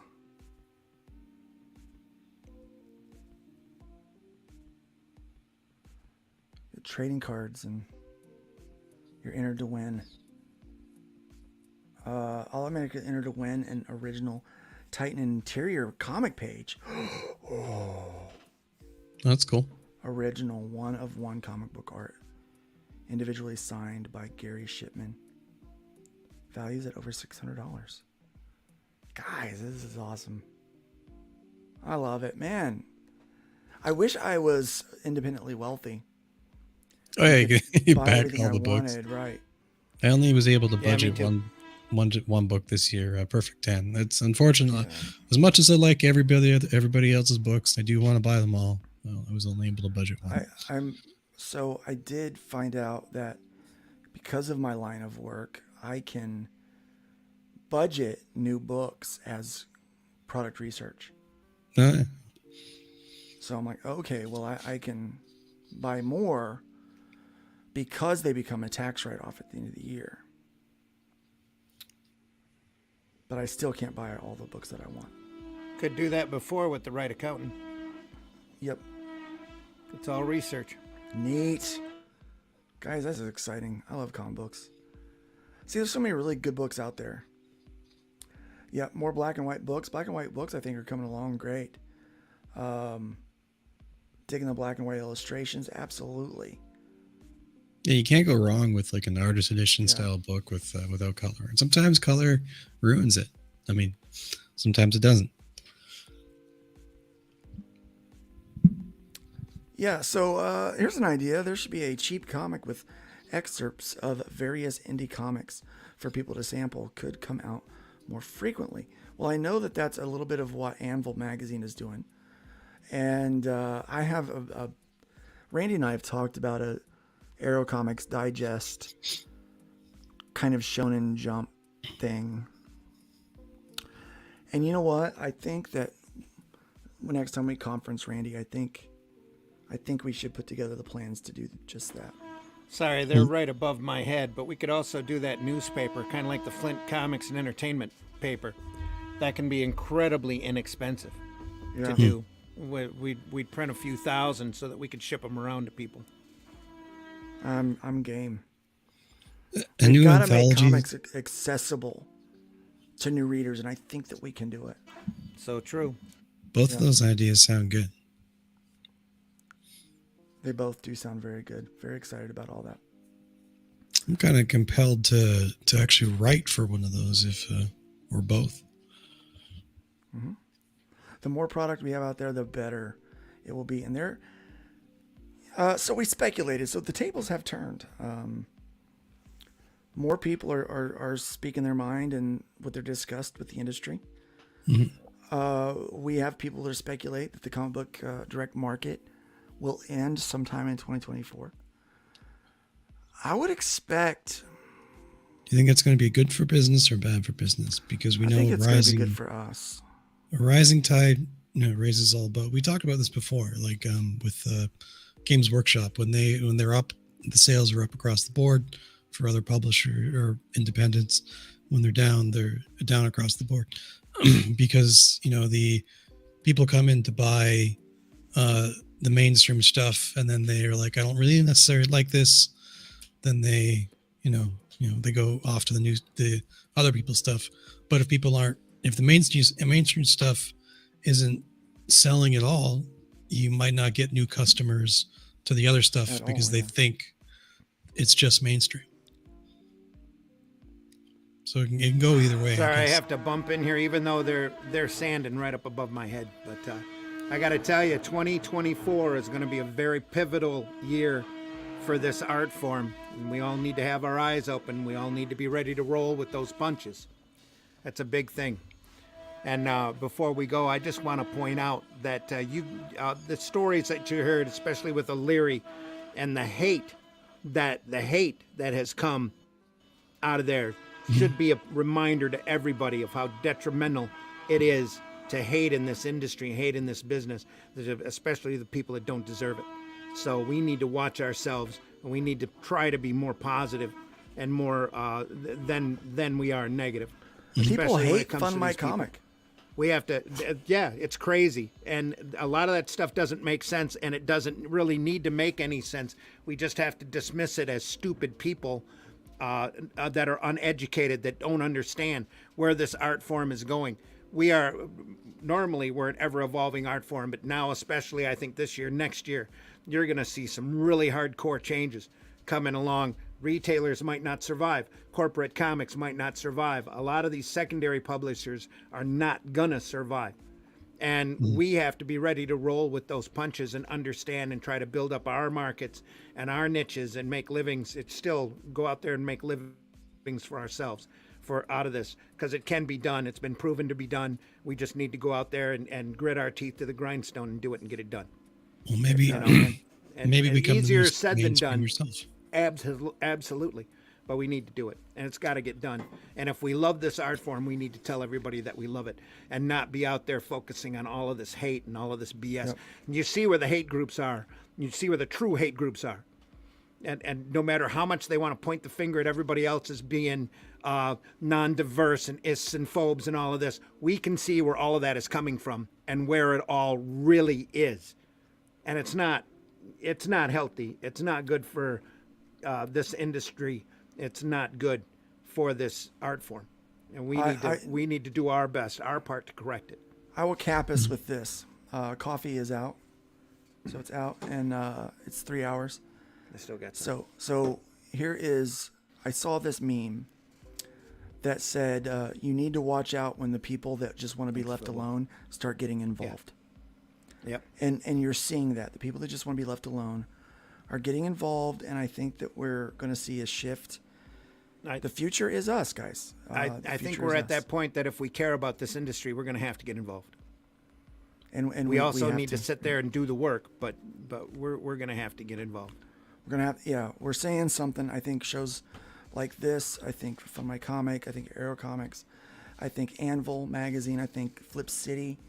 These are all companies, these are all brands that are speaking and doing something to improve what we have. And man, am I impressed by it. Yeah. And big things are coming next year. Guys, don't forget to check out all the work that these panelists have been working on. We have some big things coming in the horizon. We have a new book from Randy and the comic book Black Belt himself coming out next year. Shadow Whiskey Kingdom, is still some great working. stuff. There's more stuff coming from me too next year. I got stuff already in the all done with the print files ready to go. I just haven't posted them because I want to fulfill the Fool first before I post anything else. Yeah, you got a couple things left in the Fool to do. I know. Outside of That's that, on my it's done. list too. I just got a couple things to fulfill, and we're good to go. Once Chrome Dog gets in and that tier can be fulfilled, it's all going to be good. Yep. That's We'll get what it we're done. waiting on right now. Is Chrome Dog. Chrome Dog will be. We should have physical books. We're sending them to Ancient Zero. We're sending them to Justin, and then he's going to bring them up to me when we do the fulfillment. Because I know how important it is to get that book. Your first book. It's great. So do you think he's working on a comic too? We all should be working on a comic. Yep. We certainly are. Frederick, good luck on that. Do you think we could turn it around to become the new out with the old guard and with the new? You think it's possible? Oh yeah. to like save it the do. last hour coming at the just before There's- the clock strikes? We have to sit out on this niche market. You might see a change in the corporate. I don't see it happening. You might see a change in the retailers. I don't see it happening. I really don't. And I think it's up to us. It's up to the alternative and the independent guys. I do see an accessible format coming. We just have to find it. An accessible to the masses format. Something that'll put regular comics on the level of Scholastic and manga. I see it coming. It's just got to get here. I can't wait to see it. I've been looking. I've been watching stuff. If you haven't been, there's stuff at the grocery store with Archie and the Digest. They've all converted back to their cartoony stuff. They're putting original material in them Digest. If you haven't been looking, you need to look, because that's where Tom DeFalco, Al Milgram, Ron Frenz, a lot of these old timers, these solid workhorses are ending up over at Archie doing Archie superhero stuff. You have to keep your eyes open for that kind of work. There has to be an accessible format to the masses above crowdfunding. There still needs to be crowdfunding, though. Mm-hmm. We still need to make livings. Sorry for the construction going on. You're probably hearing some vibration. But I have holes in my house right now. So it's great. Michigan, winter, December. Anyway, it's got to come, and it'll be here in 2024. Somebody's going to come out with it, whether it's a digest, whether it's a newspaper, or what. And when it comes, I want to be there. I want to help them out. And hey, you executives up there, if you happen to watch this little silly podcast, you need people to run your companies who know what the hell they're doing. There's plenty of talent out here. Don't let anybody fool you. There's lots of talent, real eager to help make you money if you want it to happen. You just don't want it to happen. Art directors, story editors, artists, writers. Just plain There's talent. solid talent out here. All you got to do is look at some of these crowdfunding. And all of these people want to make livings. We just want to we want to work in this art form and make a living, a good, solid living at doing it. All you got to do is let us. There's a market. Do you draw the Flintstones naked? There's a market for that. There's a market for anything that, out and we're there. going to find the market. We got some big plans next year. Things are good. We're looking up on the independent frame. On the corporate comics, not so much, but we don't want to be singing doom and gloom all the time. We've been saying, hey, we've been warning people for 94 episodes of this show. I could turn either one of them companies around in a year, and I know I can do it. Yeah. All I need is the money and the okay to do it. Hail the Iron Age. I agree. Even at my age, I know I'm not too old to do this. I'm going to do this until I can't anyway. It's that simple. I'm going to keep doing comics because I love this art form. Well, we'll still be podcasting too. So if you can, swing by Friday mornings and Sunday mornings, Friday mornings at 5 a.m., Sunday mornings at 9 a.m. Take a look at some great comics. We look at the real solid, good stuff. So tomorrow morning, we'll be looking at Two-Fisted Tales from EC Comics. Sunday morning, we're looking at the Flash Gordon comic strip. Great stuff over at Randy Zim channel, the Comic Book Black Belt YouTube channel, and at the Indie Comics Network channel. Find your way to fund my comics. Support some books over there today. Go over there. Absolutely. Great stuff do that. there. Yep. Guys, we saw people tear down the industry. They're tearing it down from the inside. And when someone points it out, they tore them down. Tore down poor Glenn O'Leary. And we need to build up because it is much more difficult to build than it is to deconstruct. In fact, Randy's dealing with that right now. It took him no time at all to pop those holes in his walls, but I'll tell you what, it's going to take him some time to put those windows back in and make them perfect. It takes time to build and to make Hopefully better. we'll save some energy this winter. I'll tell you. It takes noise, and it takes effort, and it makes dust, and it makes dirt. So guys, go out there, make a little noise, build up more than you tear down, leave the wood pile higher than you found it, and by all means, please be careful out there. Let's be careful out there. Let's be careful out there.